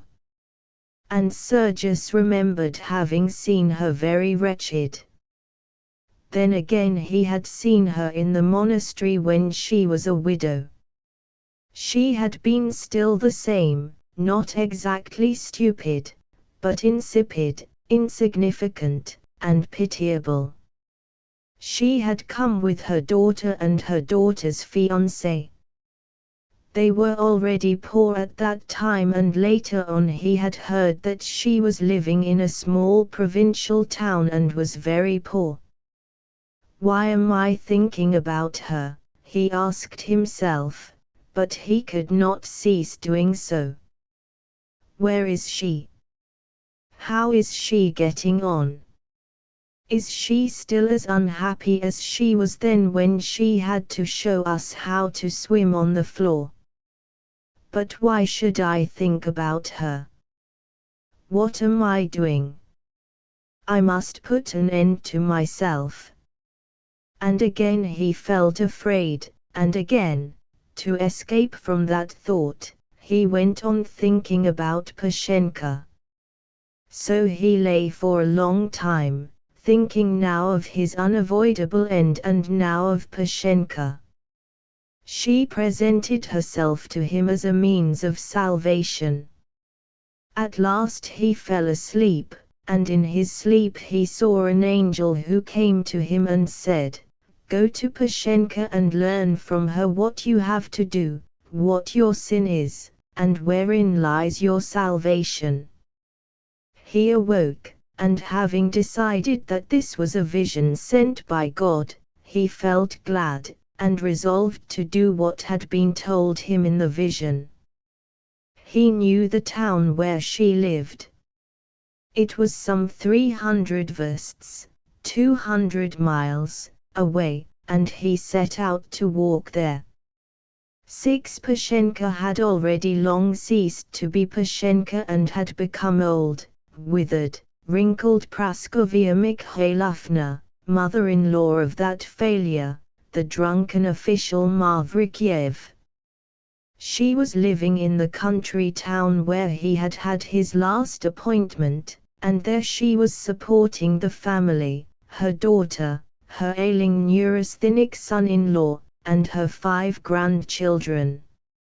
She did this by giving music lessons to tradesmen's daughters, giving 4 and sometimes 5 lessons a day of an hour each, and earning in this way some 60 rubles, £6, a month.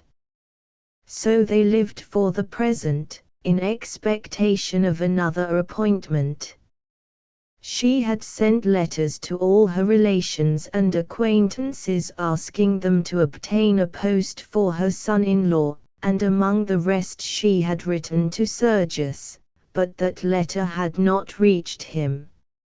It was a Saturday, and Praskovia Mikhailovna was herself mixing dough for currant bread such as the serf cook on her father's estate used to make so well. She wished to give her grandchildren a treat on the Sunday.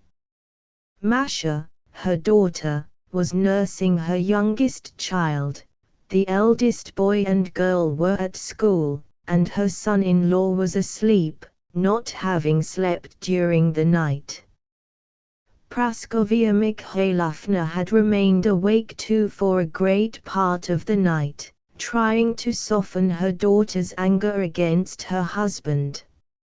She saw that it was impossible for her son-in-law, a weak creature, to be other than he was, and realized that his wife's reproaches could do no good, so she used all her efforts to soften those reproaches and to avoid recrimination and anger. Unkindly relations between people caused her actual physical suffering. It was so clear to her that bitter feelings do not make anything better, but only make everything worse. She did not in fact think about this, she simply suffered at the sight of anger as she would from a bad smell, a harsh noise, or from blows on her body. She had, with a feeling of self-satisfaction, just taught Lucaria how to mix the dough, when her 6-year-old grandson Misha, wearing an apron and with darned stockings on his crooked little legs, ran into the kitchen with a frightened face. "Grandma, a dreadful old man wants to see you." Lucaria looked out at the door. "There is a pilgrim of some kind, a man." Praskovia Mikhailovna rubbed her thin elbows against one another, wiped her hands on her apron and went upstairs to get a 5-kopeck piece, about a penny, out of her purse for him, but remembering that she had nothing less than a 10-kopeck piece she decided to give him some bread instead.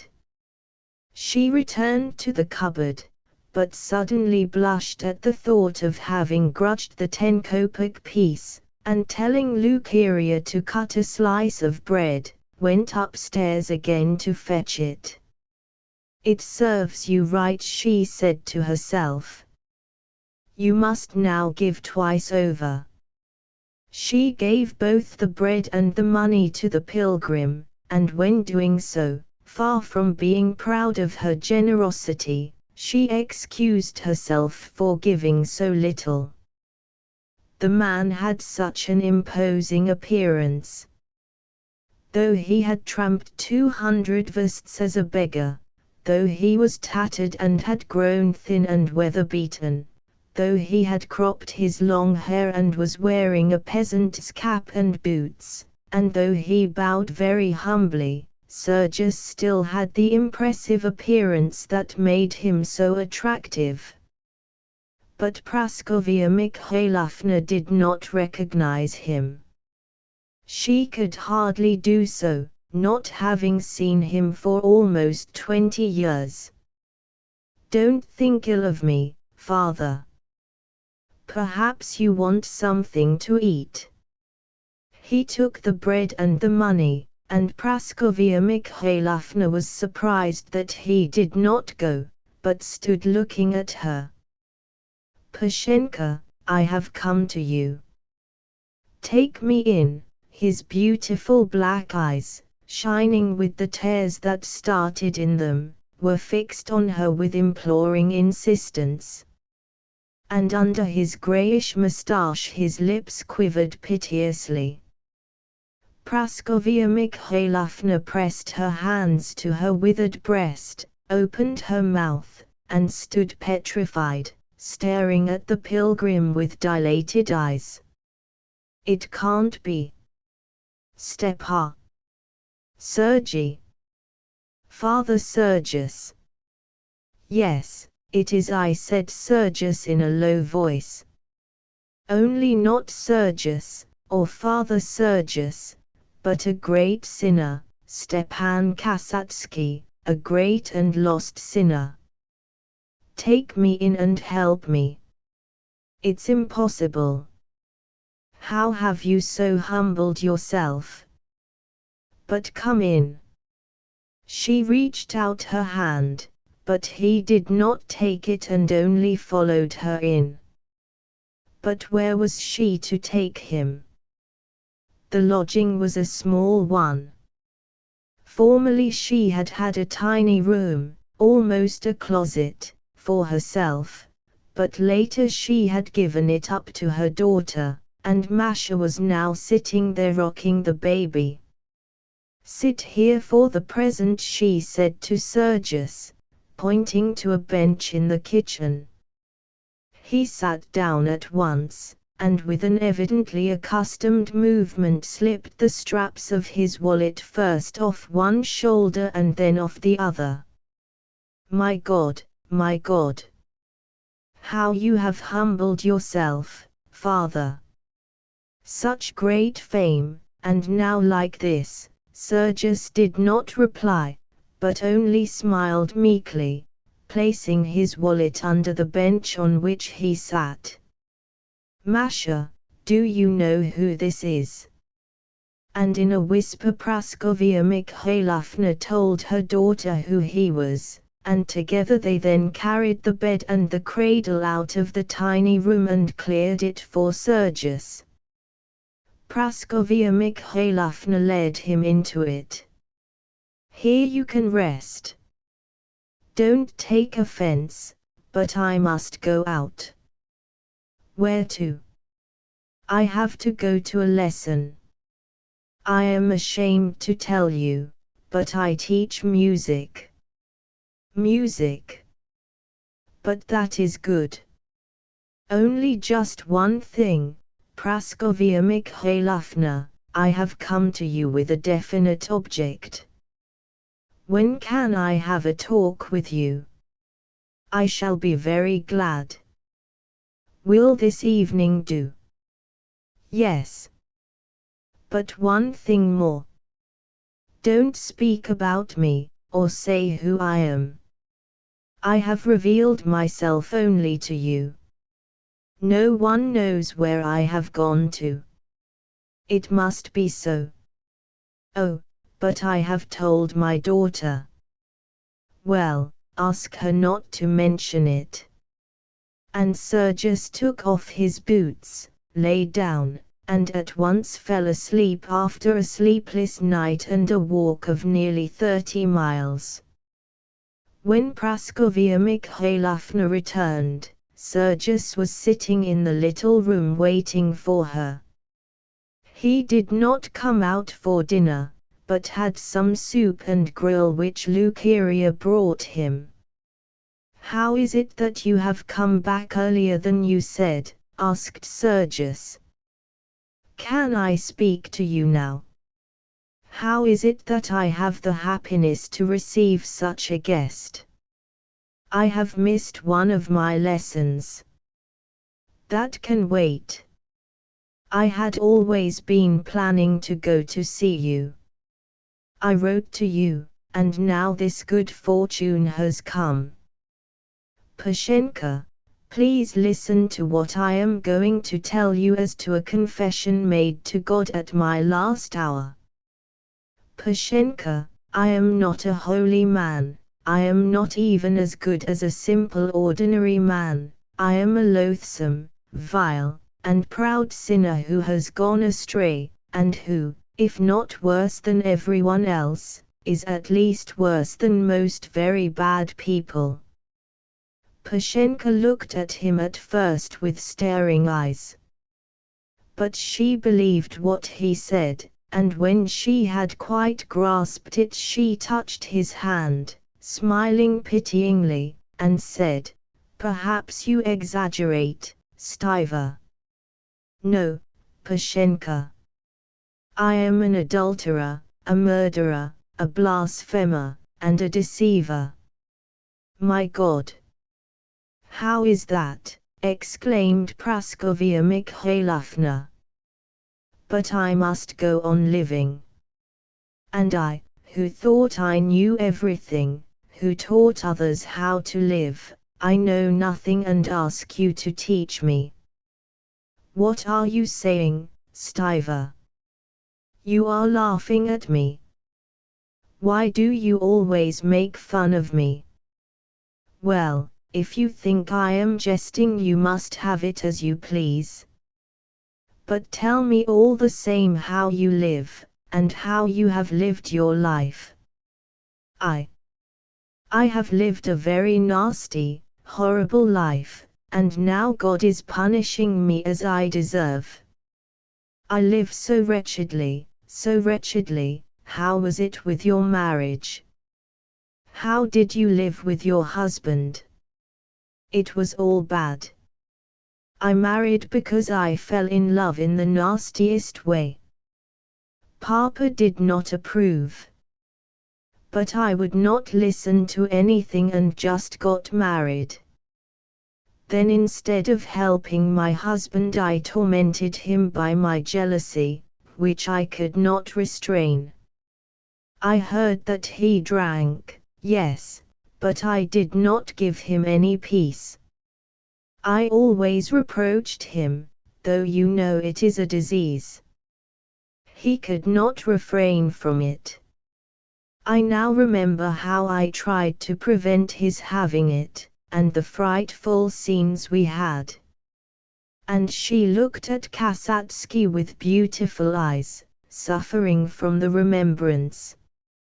Kasatsky remembered how he had been told that Pashenka's husband used to beat her, and now, looking at her thin withered neck with prominent veins behind her ears, and her scanty coil of hair, half grey half auburn, he seemed to see just how it had occurred. "Then I was left with 2 children and no means at all." "But you had an estate." "Oh, we sold that while Vasia was still alive, and the money was all spent. We had to live, and like all our young ladies I did not know how to earn anything. I was particularly useless and helpless. So we spent all we had. I taught the children and improved my own education a little. And then Matya fell ill when he was already in the 4th form, and God took him. Masha fell in love with Vanya, my son-in-law. And, well, he is well-meaning but unfortunate. He is ill. Mama." Her daughter's voice interrupted her. "Take Matya. I can't be in 2 places at once." Praskovia Mikhailovna shuddered, but rose and went out of the room, stepping quickly in her patched shoes. She soon came back with a boy of 2 in her arms, who threw himself backwards and grabbed at her shawl with his little hands. "Where was I? Oh yes, he had a good appointment here, and his chief was a kind man too. But Vanya could not go on, and had to give up his position." "What is the matter with him?" "Neurasthenia, it is a dreadful complaint. We consulted a doctor, who told us he ought to go away, but we had no means. I always hope it will pass of itself. He has no particular pain, but leukorrhea," cried an angry and feeble voice. She is always sent away when I want her. Mama, I'm coming. Praskovia Mikhailovna again interrupted herself. He has not had his dinner yet. He can't eat with us.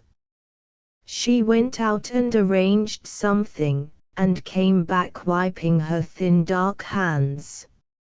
So that is how I live.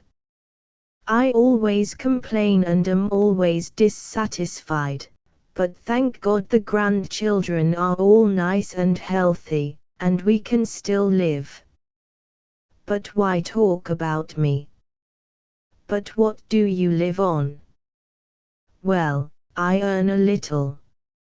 How I used to dislike music, but how useful it is to me now.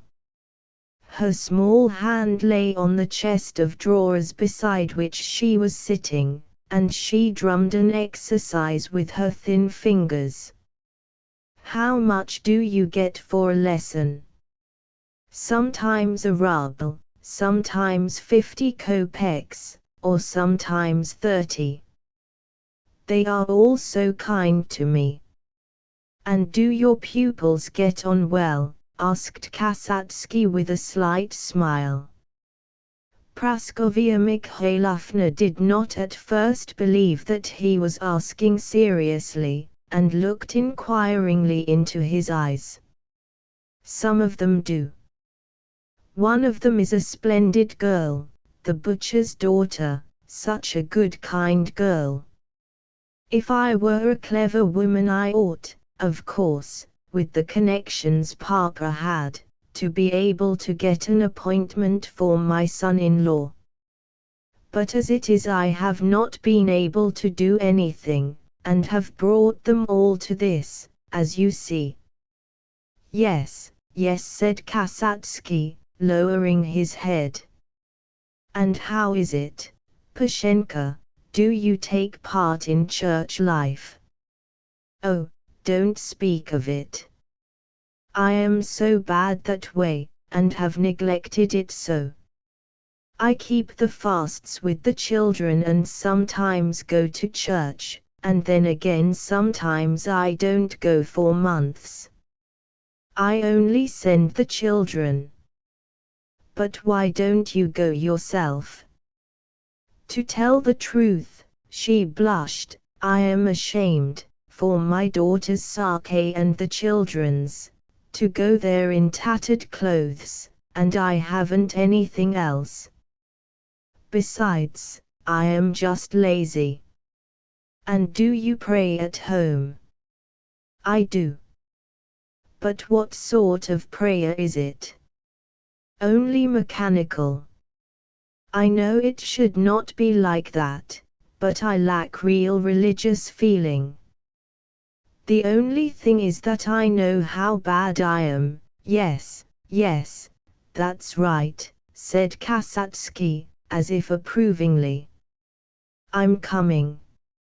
I'm coming, she replied to a call from her son-in-law, and tidying her scanty plaits she left the room.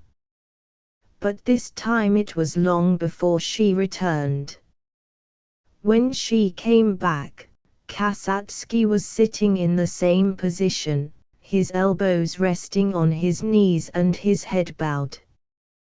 But his wallet was strapped on his back. When she came in, carrying a small tin lamp without a shade, he raised his fine weary eyes and sighed very deeply. I did not tell them who you are, she began timidly. I only said that you are a pilgrim, a nobleman, and that I used to know you. Come into the dining room for tea. No. Well then, I'll bring some to you here. No, I don't want anything. God bless you, Pashenka.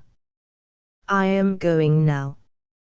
If you pity me, don't tell anyone that you have seen me. For the love of God, don't tell anyone. Thank you. I would bow to your feet, but I know it would make you feel awkward. Thank you, and forgive me for Christ's sake. Give me your blessing. God bless you.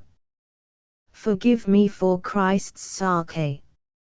He rose, but she would not let him go until she had given him bread and butter and rusks.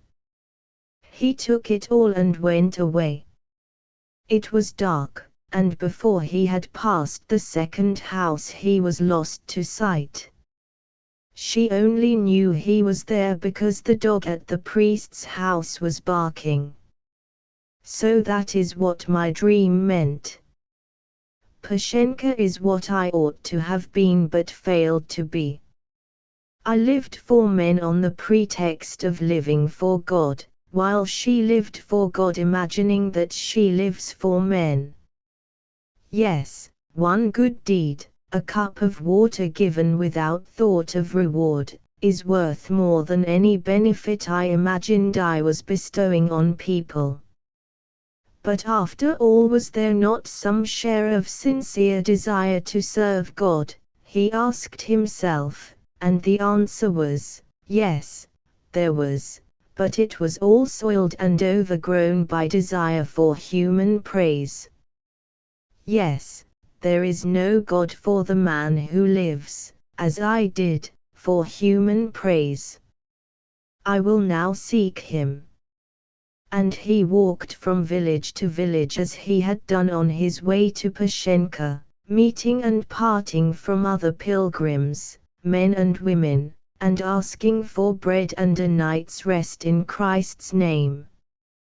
Occasionally some angry housewife scolded him, or a drunken peasant reviled him, but for the most part he was given food and drink and even something to take with him.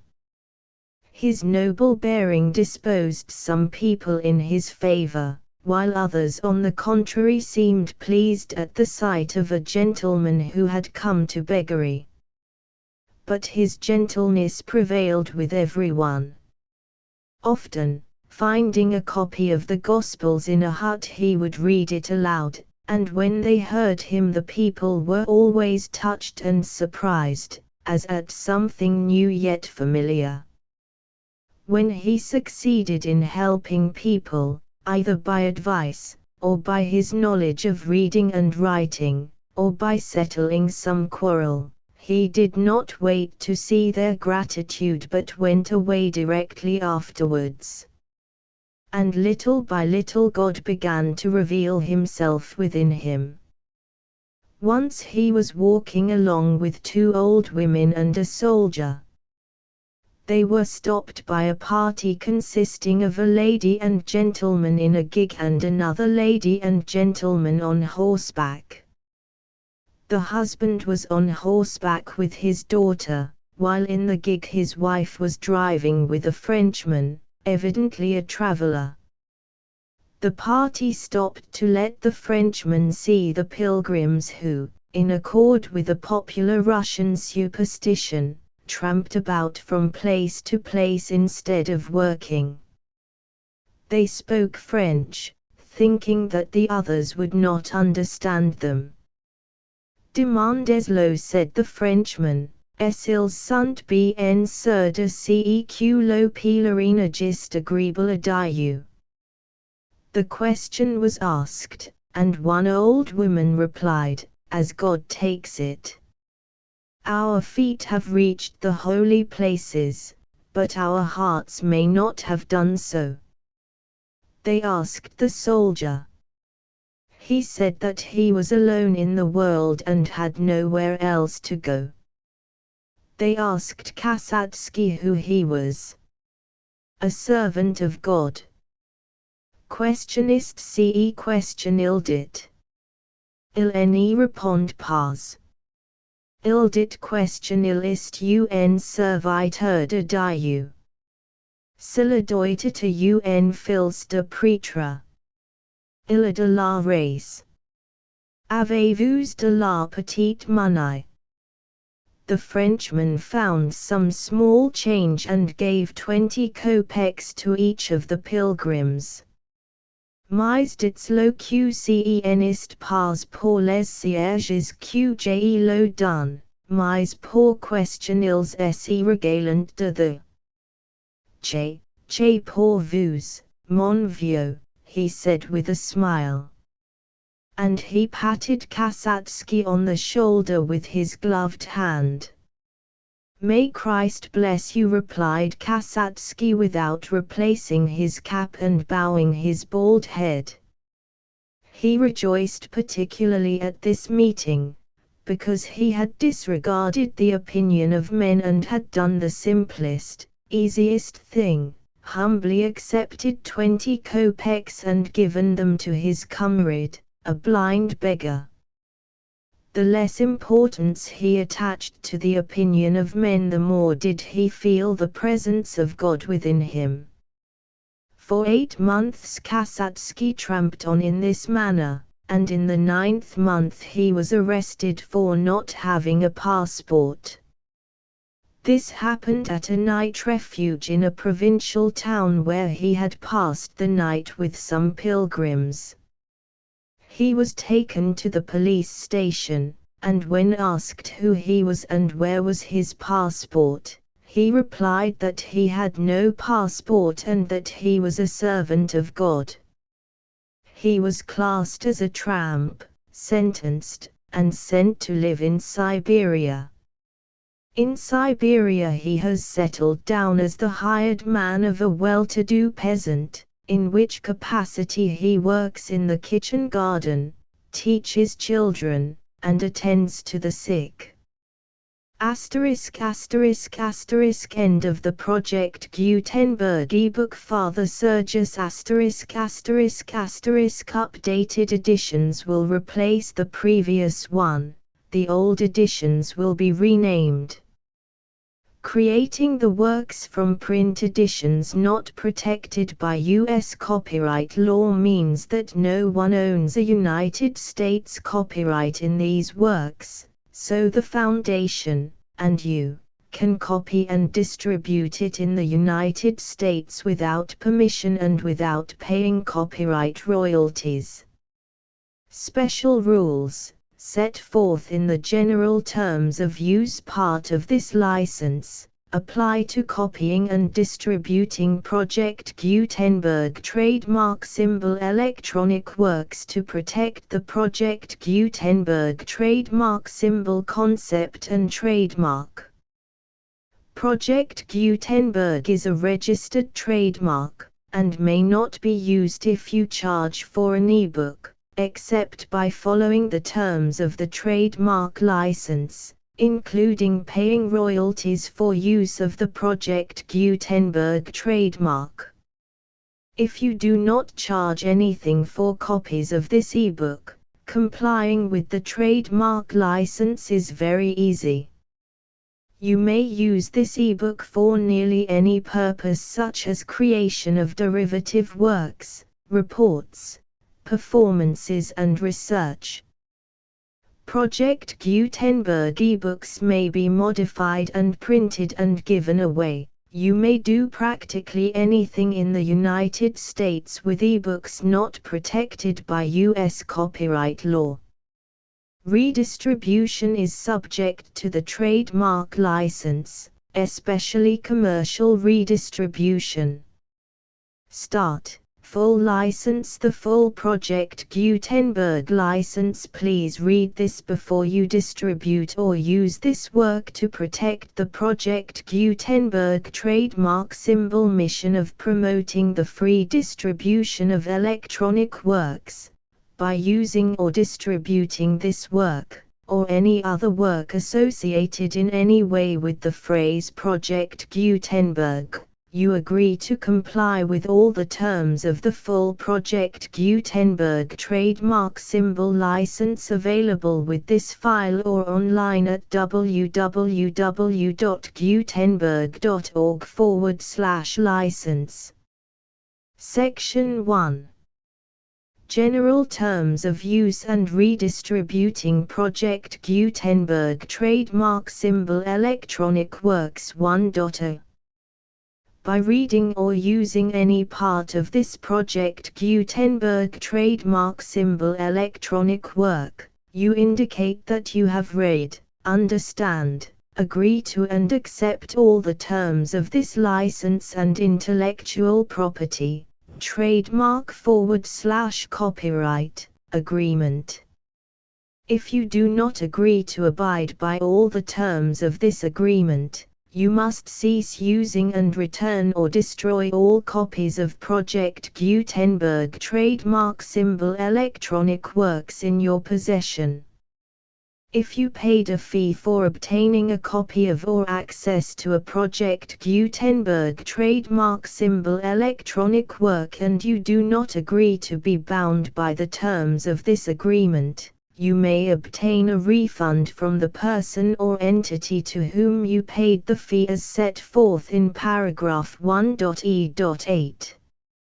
1.b Project Gutenberg is a registered trademark. It may only be used on or associated in any way with an electronic work by people who agree to be bound by the terms of this agreement. There are a few things that you can do with most Project Gutenberg trademark symbol electronic works even without complying with the full terms of this agreement. See paragraph 1.c below. There are a lot of things you can do with Project Gutenberg trademark symbol electronic works if you follow the terms of this agreement and help preserve free future access to Project Gutenberg trademark symbol electronic works. See paragraph 1.e below. 1.c The Project Gutenberg Literary Archive Foundation, the Foundation or PGLAF, owns a compilation copyright in the collection of Project Gutenberg trademark symbol electronic works.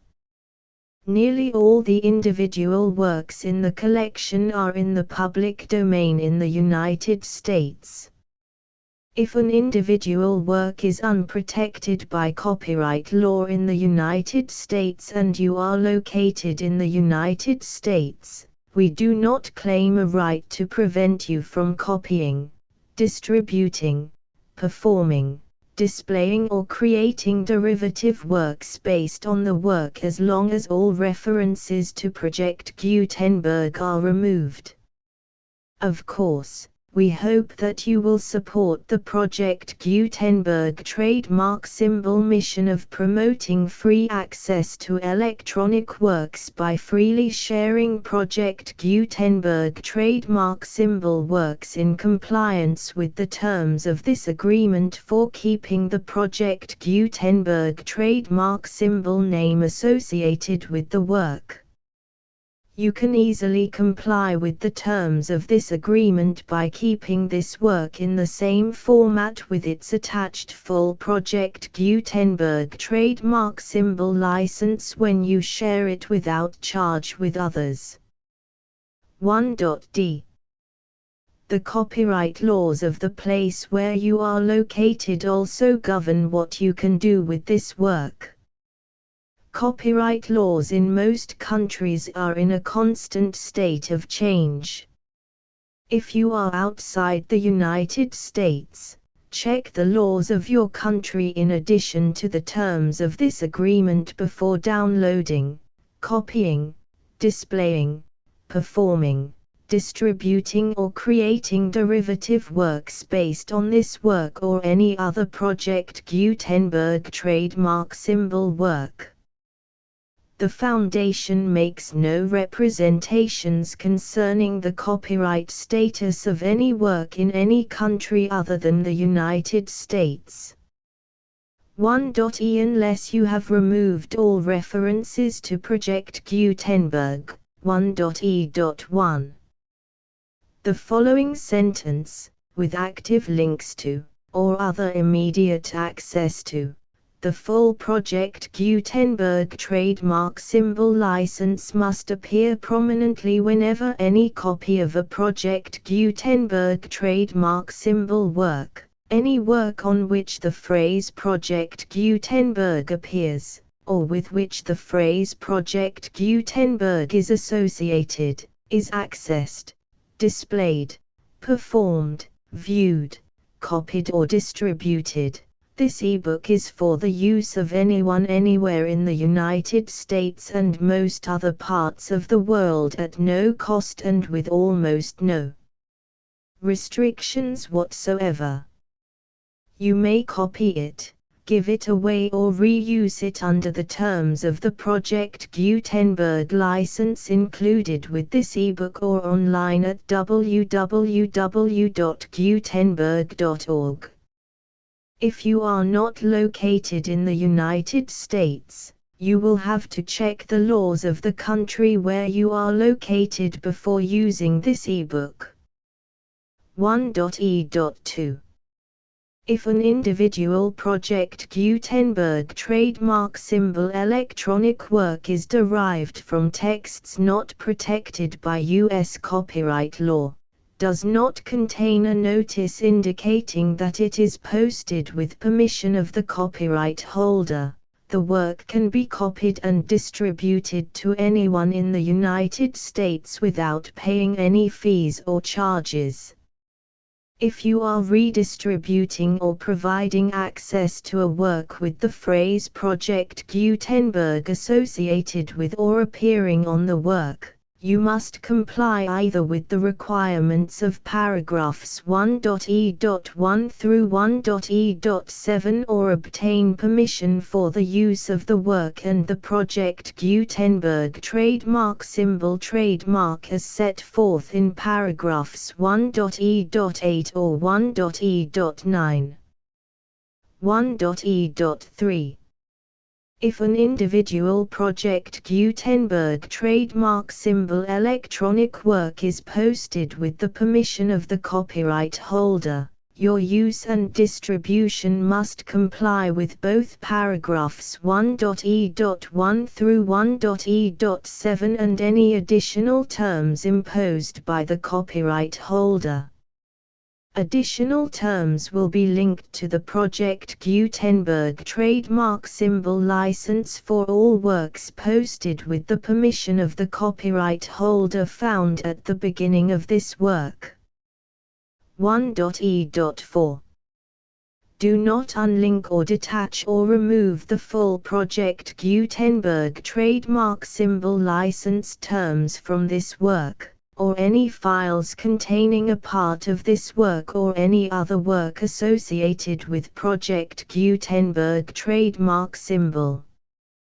1.e.5 Do not copy, display, perform, distribute or redistribute this electronic work, or any part of this electronic work, without prominently displaying the sentence set forth in paragraph 1.e.1 with active links or immediate access to the full terms of the Project Gutenberg trademark symbol license. 1.e.6 You may convert to and distribute this work in any binary, compressed, marked up, non-proprietary or proprietary form, including any word processing or hypertext form. However, if you provide access to or distribute copies of a Project Gutenberg trademark symbol work in a format other than plain vanilla ASCII or other format used in the official version posted on the official Project Gutenberg trademark symbol website, www.gutenberg.org, you must, at no additional cost, fee or expense to the user, provide a copy, a means of exporting a copy, or a means of obtaining a copy upon request, of the work in its original plain vanilla ASCII or other form. Any alternate format must include the full Project Gutenberg trademark symbol license as specified in paragraph 1.e.1. 1.e.7 Do not charge a fee for access to, viewing, displaying, performing, copying or distributing any Project Gutenberg trademark symbol works unless you comply with paragraph 1.e.8 or 1.e.9. 1.e.8. You may charge a reasonable fee for copies of or providing access to or distributing Project Gutenberg trademark symbol electronic works provided that you pay a royalty fee of 20% of the gross profits you derive from the use of Project Gutenberg trademark symbol works calculated using the method you already use to calculate your applicable taxes. The fee is owed to the owner of the Project Gutenberg trademark symbol trademark, but he has agreed to donate royalties under this paragraph to the Project Gutenberg Literary Archive Foundation. Royalty payments must be paid within 60 days following each date on which you prepare, or are legally required to prepare, your periodic tax returns. Royalty payments should be clearly marked as such and sent to the Project Gutenberg Literary Archive Foundation at the address specified in Section 4. Information about donations to the Project Gutenberg Literary Archive Foundation. You provide a full refund of any money paid by a user who notifies you in writing, or by email, within 30 days of receipt that he does not agree to the terms of the full Project Gutenberg trademark symbol license. You must require such a user to return or destroy all copies of the works possessed in a physical medium and discontinue all use of and all access to other copies of Project Gutenberg trademark symbol works. You provide, in accordance with paragraph 1.f.3, a full refund of any money paid for a work or a replacement copy, if a defect in the electronic work is discovered and reported to you within 90 days of receipt of the work.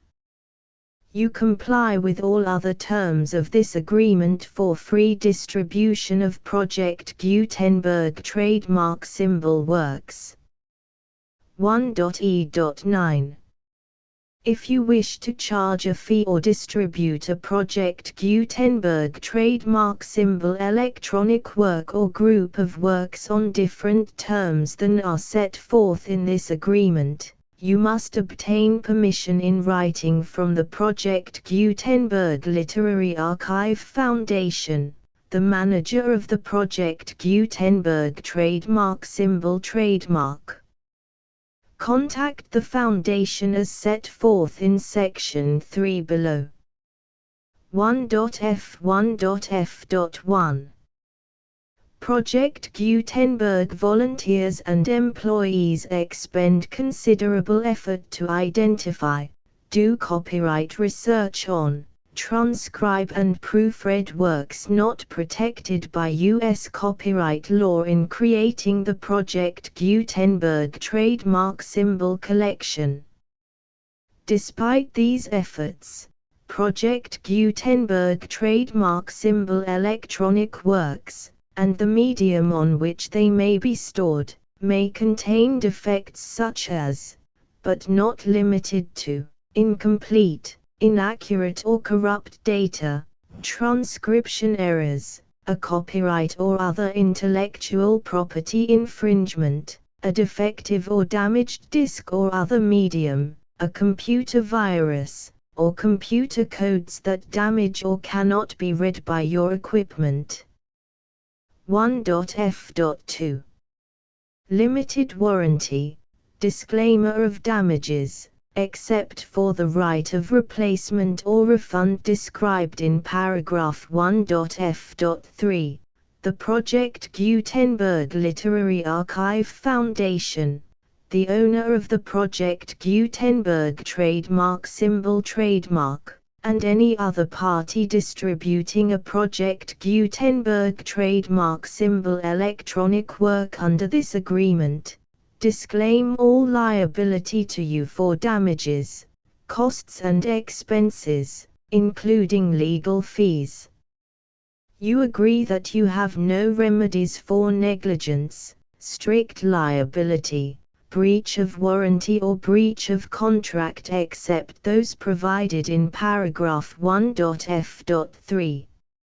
You agree that the Foundation, the trademark owner, and any distributor under this agreement will not be liable to you for actual, direct, indirect, consequential, punitive or incidental damages even if you give notice of the possibility of such damage. 1.f.3.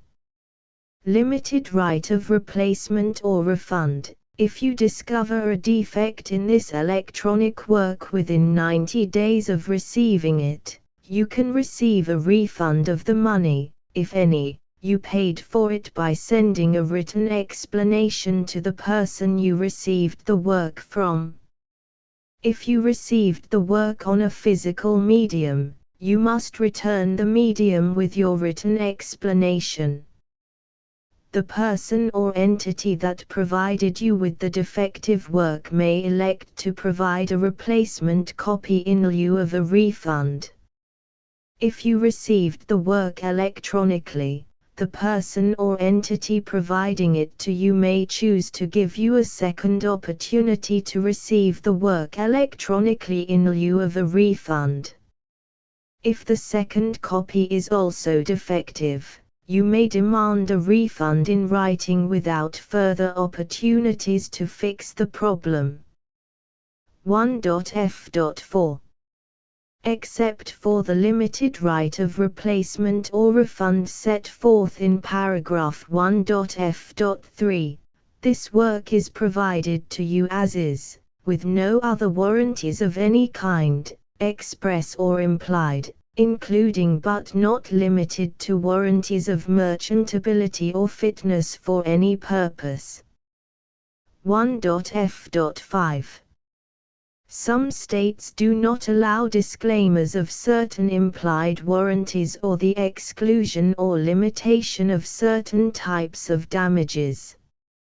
If any disclaimer or limitation set forth in this agreement violates the law of the state applicable to this agreement, the agreement shall be interpreted to make the maximum disclaimer or limitation permitted by the applicable state law. The invalidity or unenforceability of any provision of this agreement shall not void the remaining provisions. 1.f.6.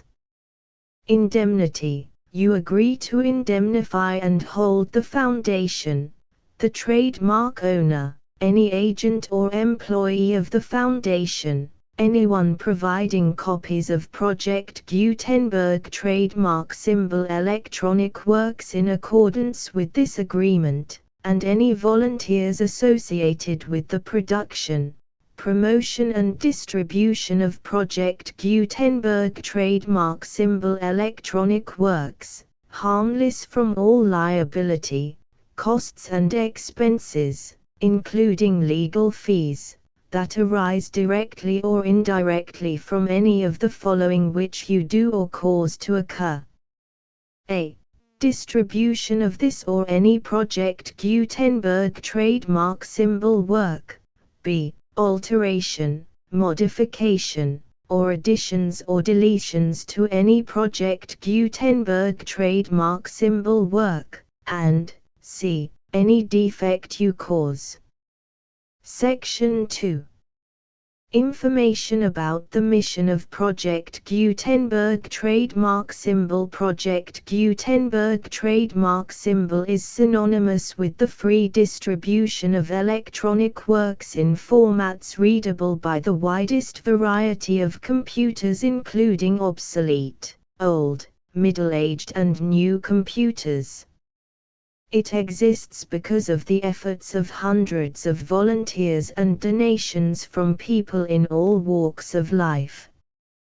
volunteers and financial support to provide volunteers with the assistance they need are critical to reaching Project Gutenberg trademark symbol's goals and ensuring that the Project Gutenberg trademark symbol collection will remain freely available for generations to come. In 2001, the Project Gutenberg Literary Archive Foundation was created to provide a secure and permanent future for Project Gutenberg trademark symbol and future generations. To learn more about the Project Gutenberg Literary Archive Foundation and how your efforts and donations can help, see sections 3 and 4 and the Foundation information page at www.gutenberg.org. Section 3. Information about the Project Gutenberg Literary Archive Foundation. The Project Gutenberg Literary Archive Foundation is a non-profit 501(c)(3) educational corporation organized under the laws of the state of Mississippi and granted tax-exempt status by the Internal Revenue Service. The Foundation's IN or Federal Tax Identification Number is 64-6221541. Contributions to the Project Gutenberg Literary Archive Foundation are tax-deductible to the full extent permitted by U.S. federal laws and your state's laws.